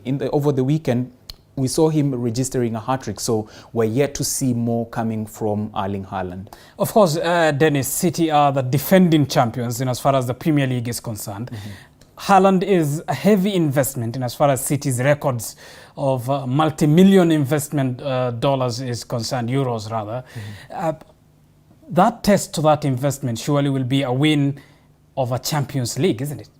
It will be a win for Champions League, and remember that is what most fans and most football stakeholders in the world have been terming as the Manchester City UEFA Champions League curse. The fact that Pep Guardiola always gets to the semi-finals of the UEFA Champions League, but not having enough firepower to get to win the UEFA Champions League, or rather get to the final and winning the trophy. But now that he's gotten a prolific striker, then it only shows that he has, the final piece of the puzzle, and he has exactly what it takes to lift the UEFA Champions League. Talking of football teams, Dennis, quite an interest in the newly promoted teams, and in particular Nottingham Forest, a team that plays a very impressive football to the best of what I watched over the weekend, but seemingly has a problem converting to goals, isn't it?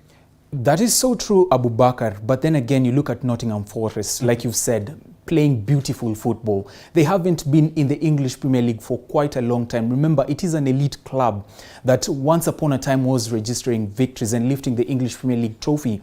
And now that they're back, they're showing that they're in it to win it, and they're not putting anything at chance. We've seen Nottingham Forest making signings. Actually, as of earlier today, they made a signing of an Atletico Madrid player known as Renan Lodi. So a squad that is definitely bolstering and, bolstering the squad. And we're yet to see it performing very well and giving top clubs in the English Premier League a tough time this season. So Nottingham Forest, like we put it about the players, the likes of Erling Haaland taking time to adapt to the English Premier League style of play. Also Nottingham Forest taking its time to get to adjust to the top tier football league that is the EPL. Remember, they're coming from the Championship and they got promoted. So it is a matter of adapting. Give it about 2 more match weeks and we will be seeing its full firepower. Dennis, Chelsea is in hot pursuit of the services of former Arsenal skipper Pierre-Emerick Aubameyang. So true also, Bakar, in the transfer window, which is yet to culminate. Remember, the deadline day of the transfer window is on August 31st.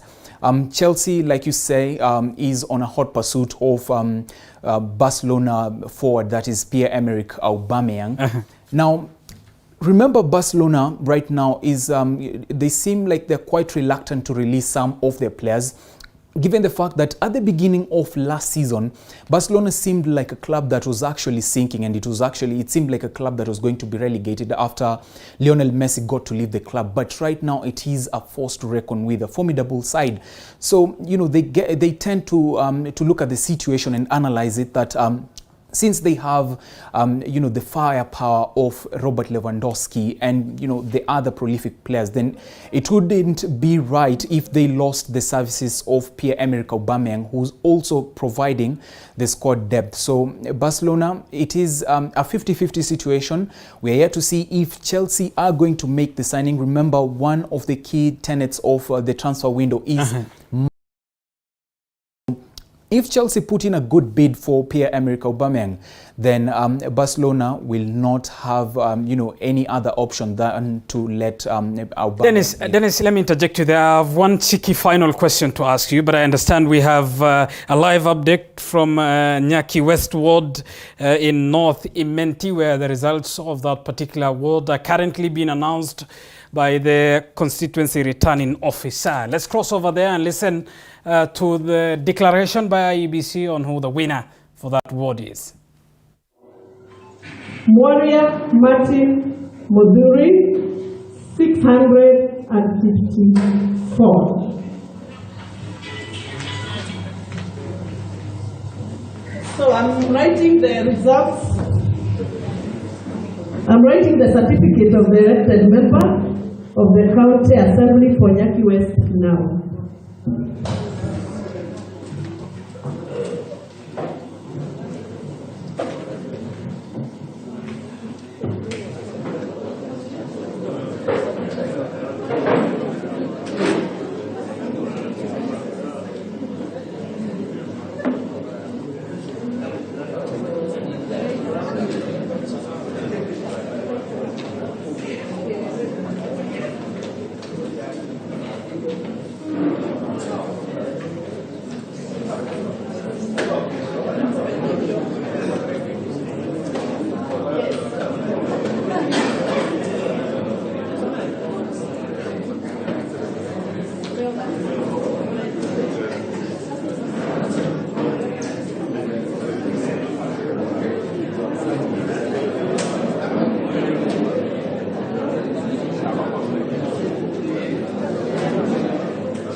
Silence, please. Silence, silence, silence.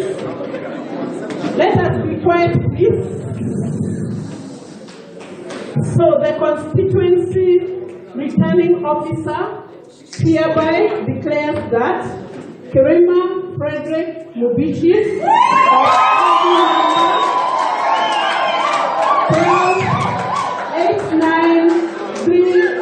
12,893,556 has been duly elected as the member of County Assembly for Nyaki West of Nairobi County in the election held on 29th day of August 2022.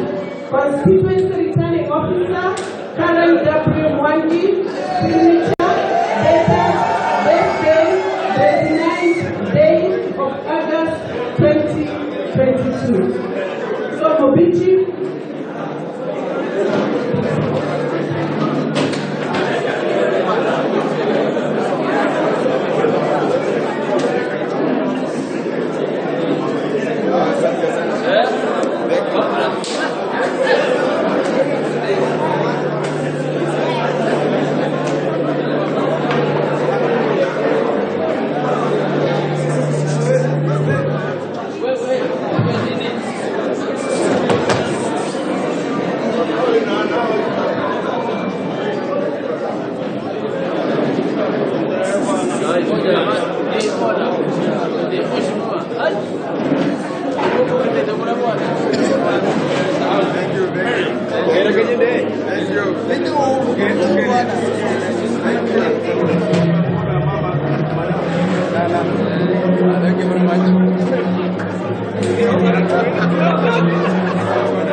And now Mubichi, we are giving you a chance to speak to your people now that we have finalized on the election. Thank you and congratulations. Thank you very much, all my supporters, IBC officials, our returning officer. My name is Fredrick. I'm now adhering to the excellent MCA Nyaki West. Nashukuru sana kwa kila mtu mwenye amekuja hapa, support yenye nimepata kwenu.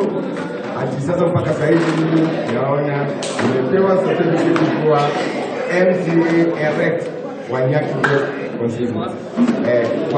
Nimeshukuru na Mungu awabariki na asante sana kwa viongozi wote wa UDA wale wenye wamekuja na Kenya Kwanza family, na Mungu atatujalia, na wale wenye tulikuwa tumeshindana na wao pia nimewashukuru kwa sababu tumekuwa na mashindano yenye ilikuwa na nidhamu na kampeni zetu, na hiyo safari yote tumeenda inafaa na hatujaikuwa na vita, hatujaikuwa na shida yote, na Mungu awabariki na tutaendelea kufanya kazi pamoja. Opponents wetu wote nimewashukuru sana kwa sababu tumekuwa na mashindano yenye haijaikuwa na shida, na hiyo ndio ile mwito yenye tunatakikana tuwe nayo, ndio tuwe na Kenya yetu yenye iko na amani na tutakuwa na shida yote, tutafanya kazi. Hata kama siasa iko, siasa tu ni ile tu mtu mwenye anakuwa na wazo lingine tofauti na ule mwingine, lakini sio vita. Tutafanya kazi pamoja na kila kitu yenye tutafanya kuinua watu wetu wa Nyaki West na Kenya na Meru mzima yenye tuko. Hiyo ndio spirit ya Kenya Kwanza, na vile vile tunasema kwa party yetu bottom up kwa nchi zetu tutaendelea kufanya. Thank you very much. So thank you. I think we are now clearing the room. I want to thank all the stakeholders and especially the candidates for Nyaki West. You have given us a chance to be your leaders in IGC. We also want to thank the media. They have been with us, my colleagues. Yeah, and also our county election manager has been here. I know we have leaders in the house. I don't know who is ready to talk on their behalf. I know we have leaders in the house.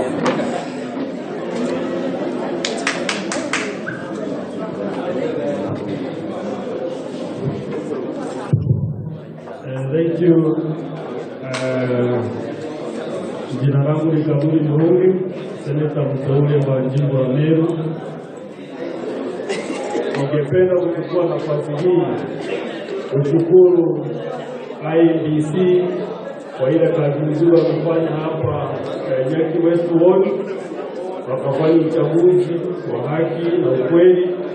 Kitengo security ya parliamentary wetu wamefanya kazi nzuri. Mimi nataka kushukuru wakaaji wote wa Nyaki West sababu ya kufanya uchaguzi vizuri sasa tumekuwa hapa, na nataka kushukuru wale wote ambao wamechagua, hata wale viongozi wengine walikuwa wanashindana na candidate wetu Mubichi.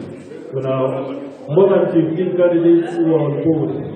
I really want to congratulate them sababu wamefanya siasa sijaiona tena, na wameshirikiana kwa mambo mengi, wamekuwa pamoja. Nataka kushukuru na niseme kama Meru tutaendelea namna hii, sisi tutakuwa viongozi wale wa mbele zaidi kwa Kenya yetu. Kwa hivyo nashukuru sana hata wajumbe wenzangu wako hapa. Tutawapea nafasi kila mmoja aseme jambo moja, tukiongozwa na bwana former yule alikuwa seneta wa Meru bwana Nturi, ambaye ako hapa ni kiongozi wetu wa Meru, naye aweze kusema kidogo sababu huu uchaguzi umeleta sisi pamoja. Na nataka nikiwa seneta wa Meru, wale wote walishindana na bwana Mubichi, mimi nimeona watu they are very competent also to give many ideas ya kusaidia kazi yetu ya Meru. Nataka kuhakikishia mimi nitafanya mkutano na wote wale wamesimama na yeye, na pia yeye akiwa hapo, sababu tungependa Nyaki West iendelee vizuri zaidi. Naye bwana Mubichi, hata kama umeshinda, hawa viongozi wengine wote mlikuwa nao ni viongozi ambao wako na maono mengi. Kwa hivyo tutafanya kazi na wao pamoja ndio tuweze kuinua Nyaki West na Meru yetu pamoja. Personally, I want to commit that I will sit down with all these candidates because I know their capability, so that we can discuss and see how we can move Nyaki West forward. Kwa hivyo nataka kuchukua nafasi kukaribisha rafiki yangu bwana Milika Nturi, naye aweze kusema moja mbili, ambaye pia ni kiongozi wetu shupavu hapa Meru. Asante sana. Asante sana seneta wetu Mheshimiwa Kaburi, wabunge wote walio hapa, na Mheshimiwa mteule mpya wa Nyaki West. na wale wote mliokuwa mkishindana na wao. Nataka kuambia hao wengine you are really worth competitors. I want to thank you, I want to congratulate you for the show ile mlionyesha, na pia ni shukuru Mubichi kwa kushinda uchaguzi wa leo, na niseme ya kwamba kitu cha maana na ile heshima nimeona kwa mzee Karagita ambaye alikuwa anamjua anamuona sahihi kuconcede defeat na kusema ya kwamba umekubali. That is the direction that is the leaders in this country should be taking, because we need to fight another day. Let me also congratulate and thank the IEBC in this county and the country, because I have never witnessed such a transparent election in my life. Madam, ile kazi mmefanya ni Mungu atawabariki, atawapea. I know what you people have been going through from what we read and what we are seeing happening in the country. Tunawaachia Mungu awalinde na wachunge. Lakini IEBC, pongezi sana kwa kazi nzuri mnayofanya. And everybody who has seen it out on the transparency of elections in this county and the country. The only simplest way to check is to go in our court registries and try to check how many election petitions have been filed. In this county, I even don't know whether there is any. So let me advise those that are out there, please let us always be willing and ready to admit and go by the mandate of the people when the people speak through the ballot. That's the only way to move the country. And I also want to say, as a representative now of the ruling party, UDA, I am happy that we won, and we want to invite everyone else. Don't feel cold in the opposition. We want you to come back to the fold. We want the mass people. We want the independent and everyone else, so that we join hands together to move this country forward. Otherwise, asanteni sana kwa mapenzi yenu na kwa amani ile mlionyesha katika uchaguzi hii na ile kampeni tuliyofanya, because there weren't any ugly incidences in this country. We demonstrated serious maturity in our politics, and I wish you well. Tutapatana tena, Mungu akitubariki. Kwa hivyo asanteni, and thank you very much. Congratulations Mubichi. Tafadhali fanyia watu wa Nyaki hapa na usiaibishe chama tawala. Asante sana.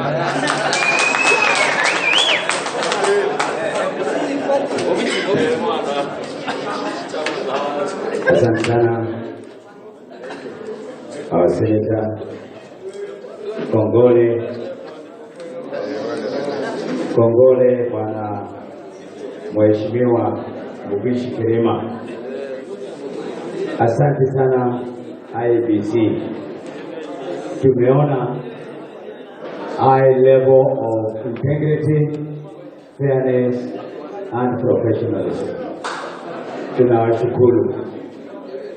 Pia naungana na wenzangu kushukuru kazi nzuri ambayo IEBC imefanya.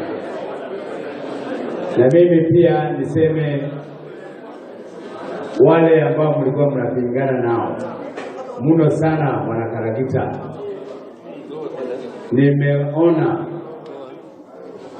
Nimeona mzee wa hekima, na huyo mzee hatutamwacha nyuma, kwa sababu nimeona akimpongeza yule ambaye ameshinda. Asiyekubali kushindwa sio mshindani, na hiyo ndio tunataka sote. Watu wengi walikuwa wanaona, anauliza mbona hawa wabunge wako hapa? Kila mjumbe ako hapa, ako ni wa Nyaki West muno sana mimi.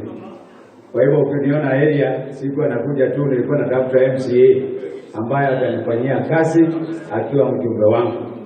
Kwa hivyo nakushukuru Bwana Mubichi. Tumeongea maneno mengi kuhusu chama chetu, kuhusu maendeleo ya Nyaki West, na tukishirikiana sote najua Nyaki West itakuwa ward ya kwanza katika constituency yetu. Hongera sana madam. Thank you very much for your patience. Thank you very much our county returning officer.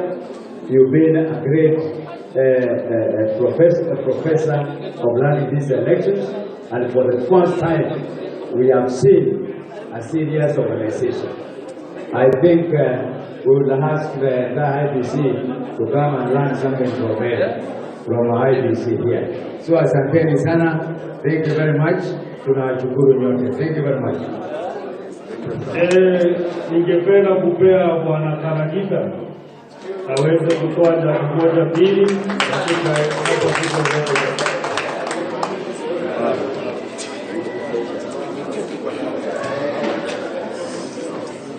Asante kwa hii nafasi.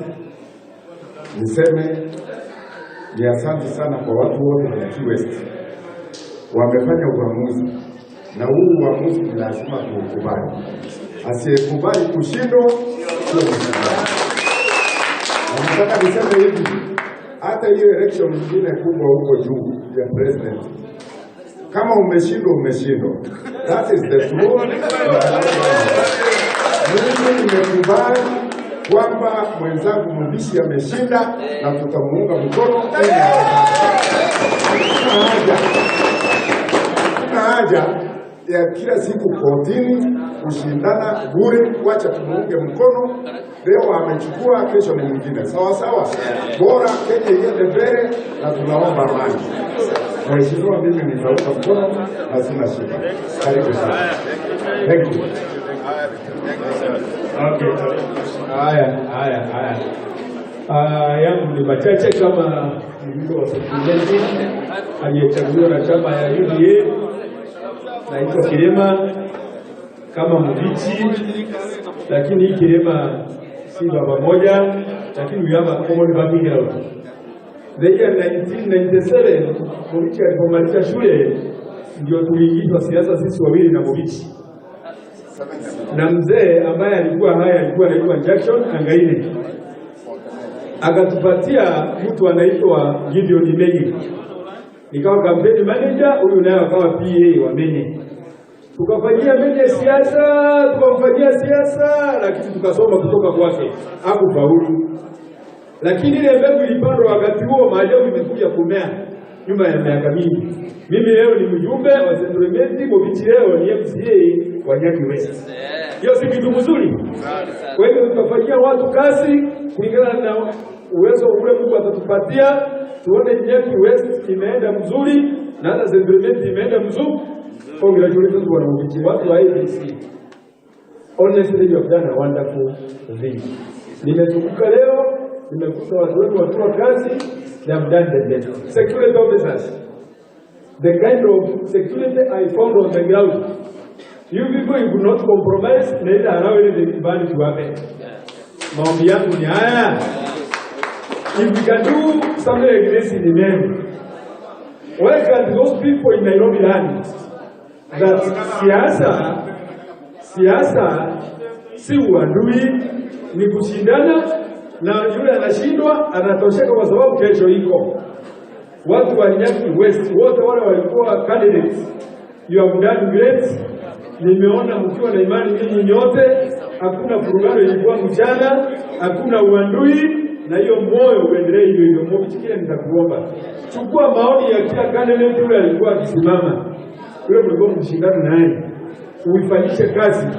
Watu wa Nyaki West, their interest is to have development. Asante Bwana Senator kwa coordinating us. Asante Bwana Governor kwa kujaribu coordinate kuona watu wa Nyaki West wameendelea na amani na mambo imeendelea mzuri, na mwishowe tumefika kikomo tukiwa watu wameshikana na tukiwa watu moja. Asanteni sana, Mungu ambariki. Thank you very much. Thank you very much. Kitu ya kwanza nataka kumpa kongole MCA wa Nyaki West kwa kuchaguliwa. Na watu wa Nyaki West ni mkono wa kongole pia, sababu wameweza kuamua, na wakati huu wako na kiongozi ambaye ataweza kuwafanyia kazi. Na wakati huu Bwana Kirema, sasa ujue hao wananchi wote waliweza kukuchagua, wakiwa wanajua utaweza kuwafanyia kazi. Kwa hivyo mwenye alikupigia kura, mwenye hakukupigia kura, hao wote ni wananchi wako na ni watu ambao unafaa kuwafanyia kazi. Kwa hivyo kazana kufanyia hao watu kazi. Na tuseme katika ile kazi ambayo imefanyika siku ya leo, IEBC wameweza kuprove ya kwamba ni watu ambao wanapenda haki na wanahakikisha ya kwamba yule ambaye ameshinda ameweza kutunukiwa ushindi wake. Na katika pia kule juu ni vizuri wale ambao walishinda waweze kutupatia nafasi, serikali ianze kufanya kazi, sababu wananchi wanaendelea kuumia. Kuna mambo mengi ambayo rais wetu William Samoei Ruto amepanga kuyasema, yale ambayo yalikuwa yanafaa kusemwa kesho siku ya kutawaza, na ambayo yataweza kusemwa tarehe 13. Waweze kutupa nafasi, sababu hakuna kesi ambayo iko pale kotini. Na kwa hivyo watu wa Nyaki West, sababu wakati huu mko katika serikali, mjue mtaweza kuvuna matunda mengi katika hii serikali ya Kenya Kwanza, sababu tuko tayari kufanya kazi. Congratulations na congratulations kwa wananchi wa Nyaki West. Asante sana. Mwisho sasa tukimalizia, kwa niaba ya wagombea wenzangu katika eneo wadi wakilishi la Nyaki West, naitwa Ken Mugaroje, naleta mbele pongezi zangu kwa ndugu yangu Raymond Mubichi. Hongera sana, na sisi kama walioshindwa nasema tukiwa pamoja kwa serikali ya Kenya Kwanza. Nashukuru sana, naomba pia wale tumeshindwa pia tunaenda serikali na tufanye kazi, na tunasema kwamba Kenya Kwanza ndio serikali ambayo tunaona itasaidia sisi kama wananchi. Asante sana, na naomba ushirikiano katika kazi.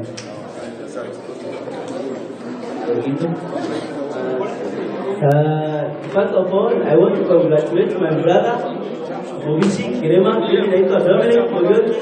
Nilikuwa nagombea hii kiti na chama ya Jubilee Azimio, na sasa hivi naona mimi nimekubali. This guy has been my mentor, na sasa hivi naona tuseme namna gani Kenya Kwanza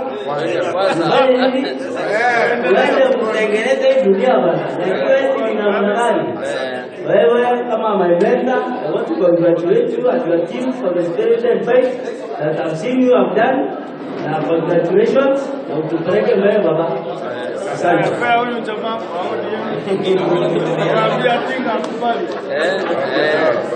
Haya, mimi ndio Fredrick, ndio kamani candidate. Hii ndio msimu ya team kutoka 2017 nimekuwa nikisimama na chama ya ODM. Mwaka ya 2017 Raila Amolo Odinga tulisimama na yeye, na tutakuwa na yeye kidete, na tutamshika mkono, na sisi tumekuwa na yeye hapa ground. Haya, mwaka ingine ya 2022 tumekuja tena, tumepelekana mpaka ground. Sasa imekuwa sijui namna gani kwa namna hii, mara kotini, mara tuelewi namna gani. Lakini saa hii tumeshakubali, tumefadhiliwa, wengine walikuwa kitabu moja. Sasa tunaomba na yeye huyu tinga yetu, kama tunaomba hii mzee yetu mkono, na yeye tinga na yeye atuunge mkono na yeye pande hii. Sisi tutaki maneno pande hii ingine atikuja kufanya hiyo maandamano atio nini. Kama kazi inaendelea pande hii, na sisi tukubaliane kazi iendelee Kenya mzima. Na sisi tuko tayari kushikana na watu wetu mkono, kina Mubichi na hao wengine wote wamechaguliwa na chama ya UDA kufanya kazi pamoja. Tunashukuru sana.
Anyway, hii beti inakata bwana.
qualification 101.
Body age 27, Nyamai child 56, rejected 0. Body age 57, Nyamai child 56, rejected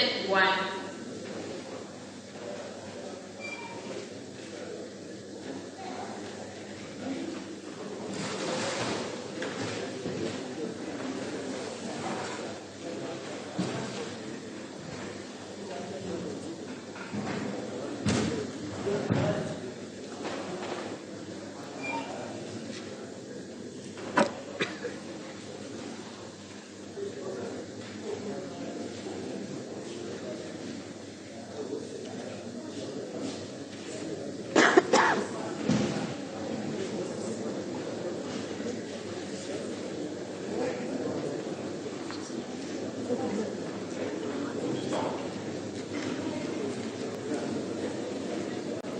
That's it.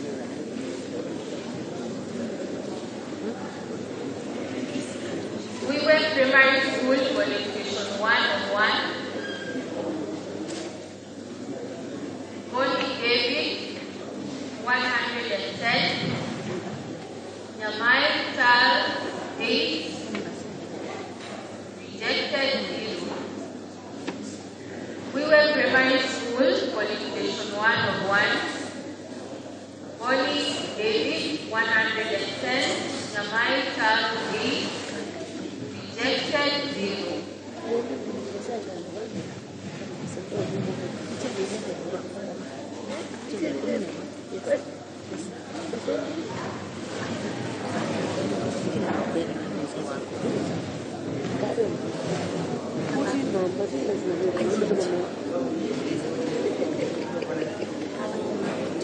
Kakamega.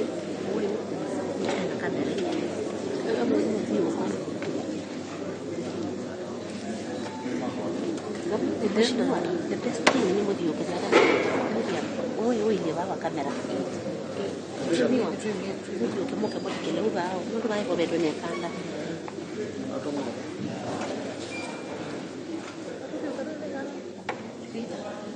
Okay, kada mando dikila.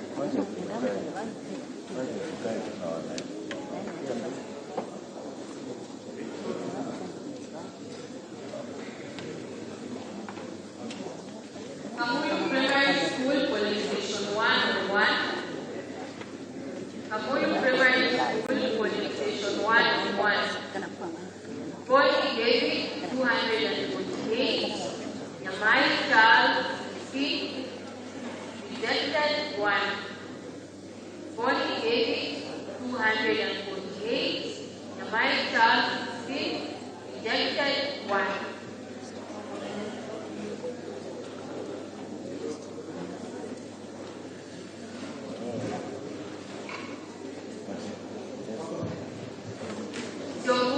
Primary School, polling station 101.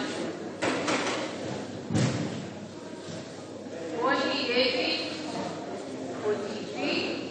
Nyamai Charles, 102. Rejected, 2. Somunyu Primary School, polling station 101. Bonnie David, 43. Nyamai Charles, 102. Rejected.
Primary School, polling station 101.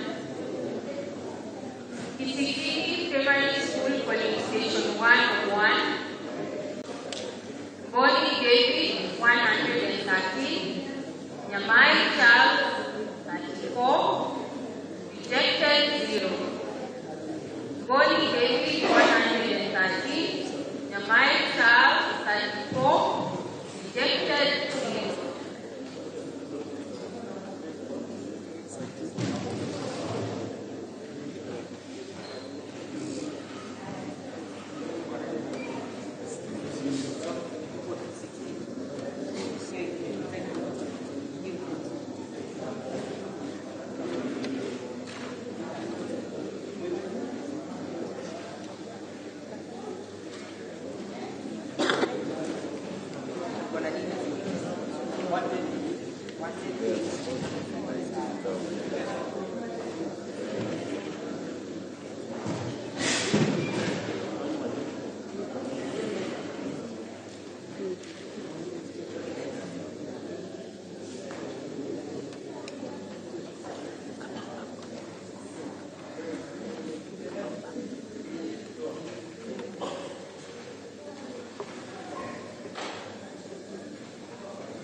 Primary School, polling station 101. Tuki Primary School, polling station 101. Bonnie David, 319. Nyamai Charles, 11. Rejected, 6. Tuki Primary School, polling station 101. Bonnie David, 319. Nyamai Charles, 11. Rejected, 6.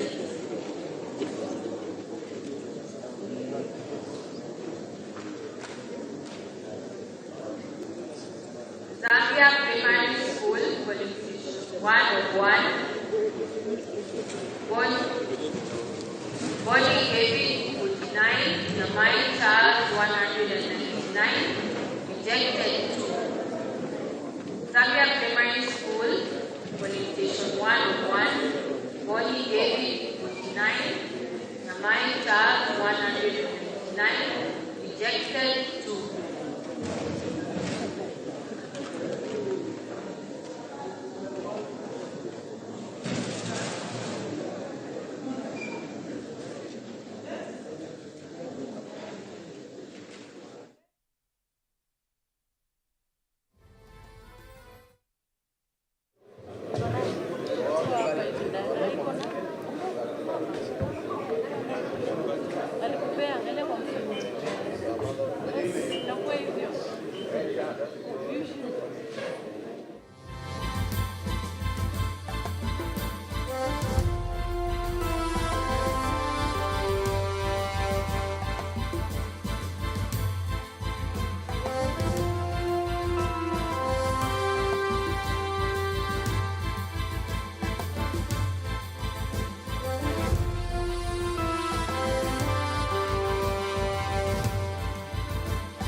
kidogo wacha play results alafu ndio msikie.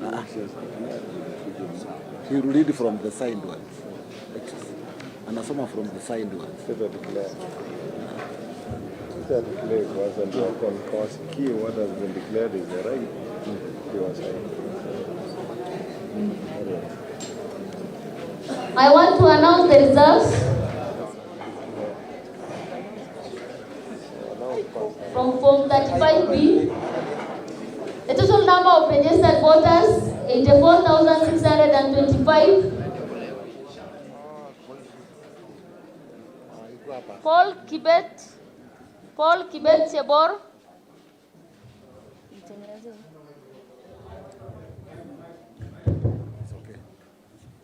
Paul Kibet Chebor, garnered 27,021. Luka Kipkorir Kigen,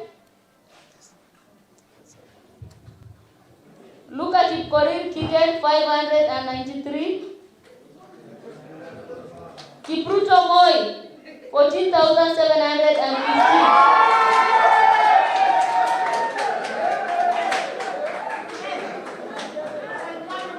Total number of voters who turned out to vote, 42,483.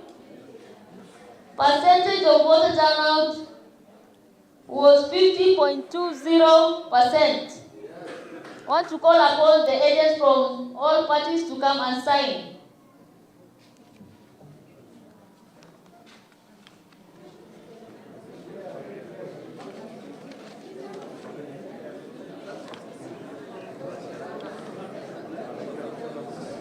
One per party only. One per party. Wewe upate gani? UDA ni moja tu. Moja tu. Usikuwe na UDA wawili. Just one. Kanika wala ndio kadande kufikia moja. Sasa isaidiwa.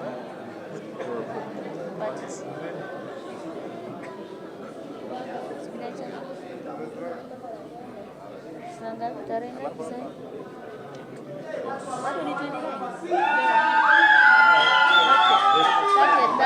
Budget.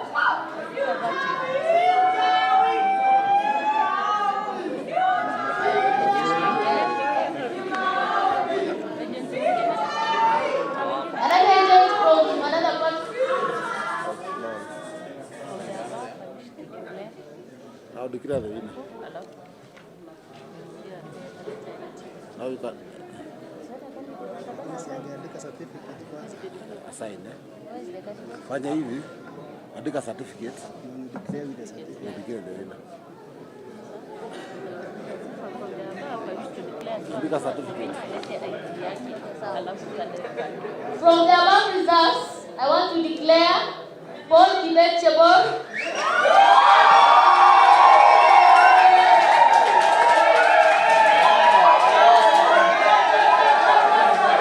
as the winner of MNA election Rongai Constituency. I want to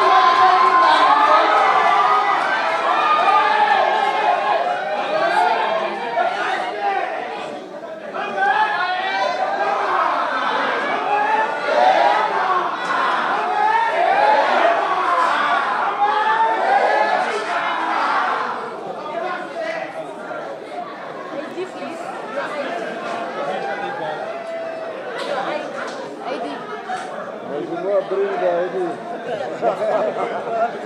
You might not be.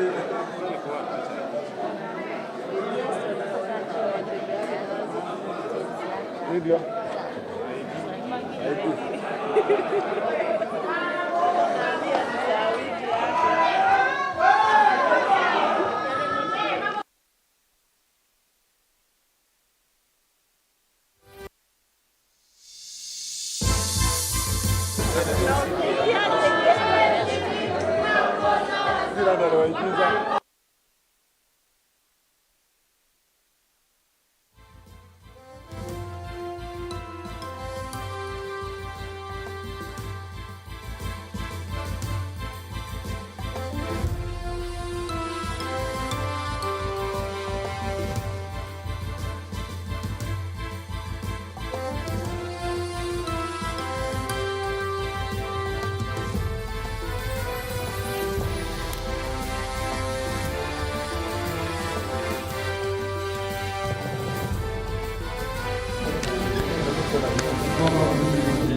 Our MP.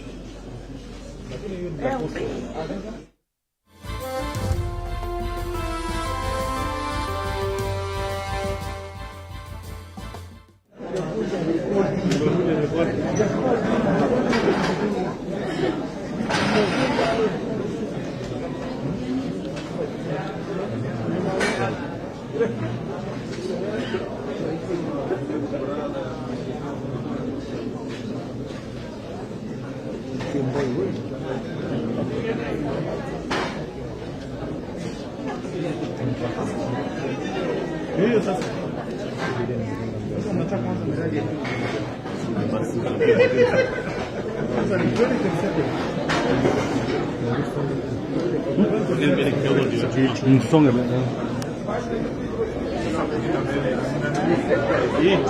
hii chuma ina ni block. Sipati hivi na msonga. Simsonge. Nini?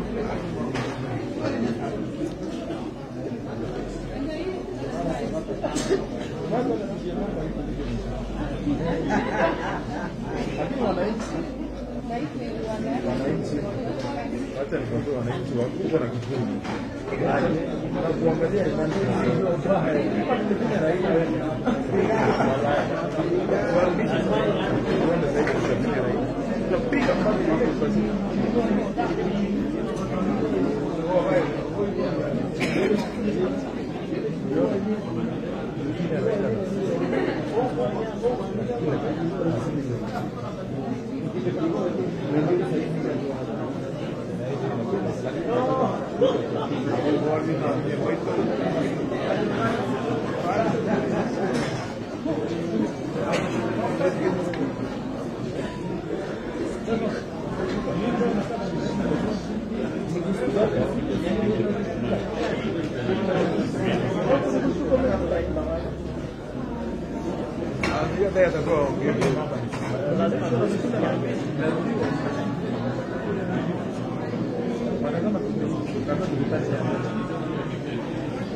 Sasa hivi wote tutafunga, tunataka waongoze hii na kuondoka tafadhali.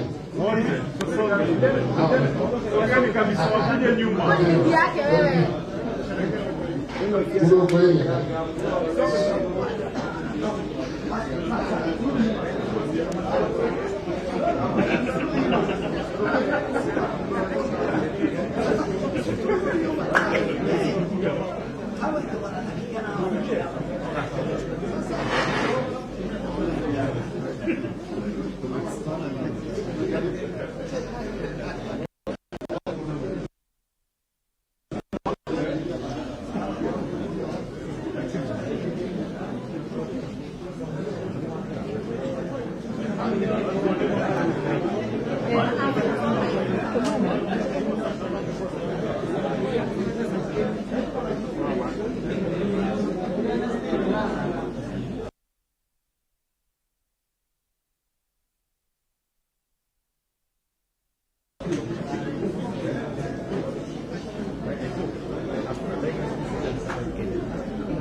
Mitahabu mizima.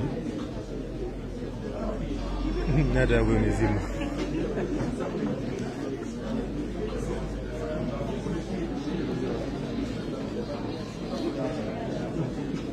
Nimechoka bwana.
I want to issue the certificate. I, Ilga Nasiru Nokwowi, the Constituency Returning Officer, Rongai Constituency, hereby declares that Paul Kibet Chebor of ID number 12935586 has been duly elected as a member of the National Assembly for Rongai Constituency in the election held on 29th day of August 2022. Dated this 30th day of August 2022. Congratulations.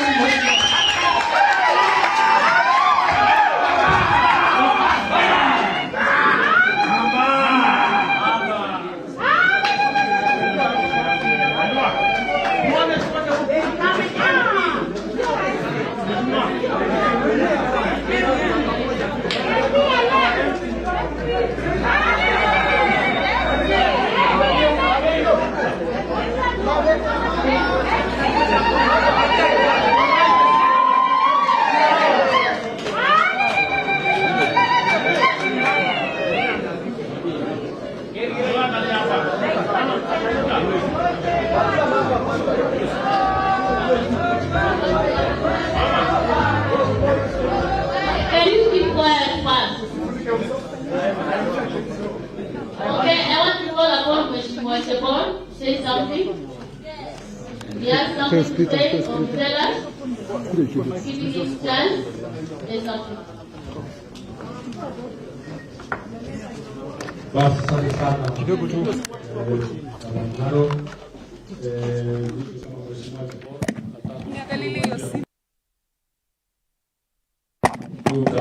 kutoka mbali tuavyo tangu nominations tulirudia kura ya nomination mara mbili, tena hii imeahirishwa mara 3. Kwa hivyo nataka kusema ya kwamba tuko na ushindi siku ya leo kama UDA na kama watu ya Rongai. Nataka kushukuru watu wote wale wanipigia kura, hata wale wako nipigia kwa sababu tu was a healthy competition.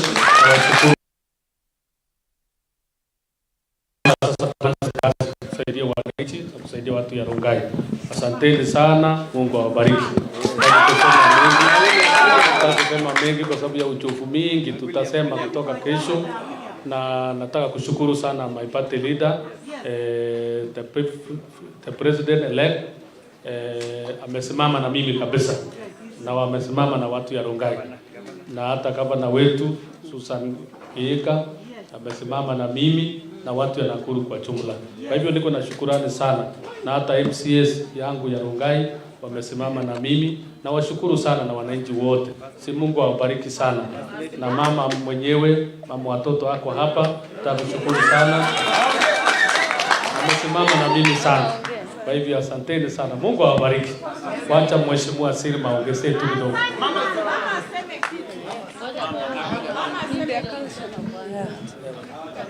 Achana mama. Mheshimiwa ongee kama kuna jambo unaweza kusonga tu msonge. Basi kwanza nataka nichukue nafasi hii kushukuru Mheshimiwa Paul Kibet Chebor kwa kuchaguliwa na wakaaji wa Rongai Constituency kwa wingi sana. Nataka pia nishukuru wale maafisa ambao walisimamia Wanziaro na watu wake, officers wa security. Nataka pia nishukuru wabunge wenzangu ambao tumekuja kusimama na Chebor, ambaye tulipewa kazi hiyo nikiwa mwenyekiti wa hii kamati yote. Nataka niseme asante wakaaji wa Nakuru vile tulifanya kazi, watu wa Rongai, governor ambaye alitusaidia, the president elect, the deputy president elect, ambayo tulisimama pamoja na tukahakikisha hii kazi imefanyika. Kwa wale wote, unajua kila kitu kuna mwenye ambaye anashinda na ambaye ameshindwa. Hatuna ubaya na mtu, sisi tumekuja tu, hii ni siasa.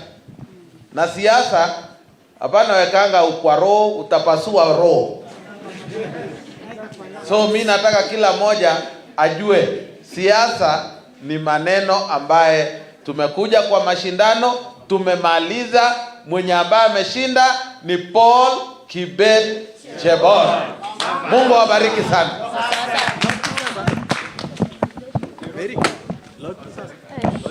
You have any candidates? Mama, kuna mtu yote mwenye kongano party? Sisi ya kuna jambo?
101, Goni David 152, Nyamai Charles 13, rejected 1.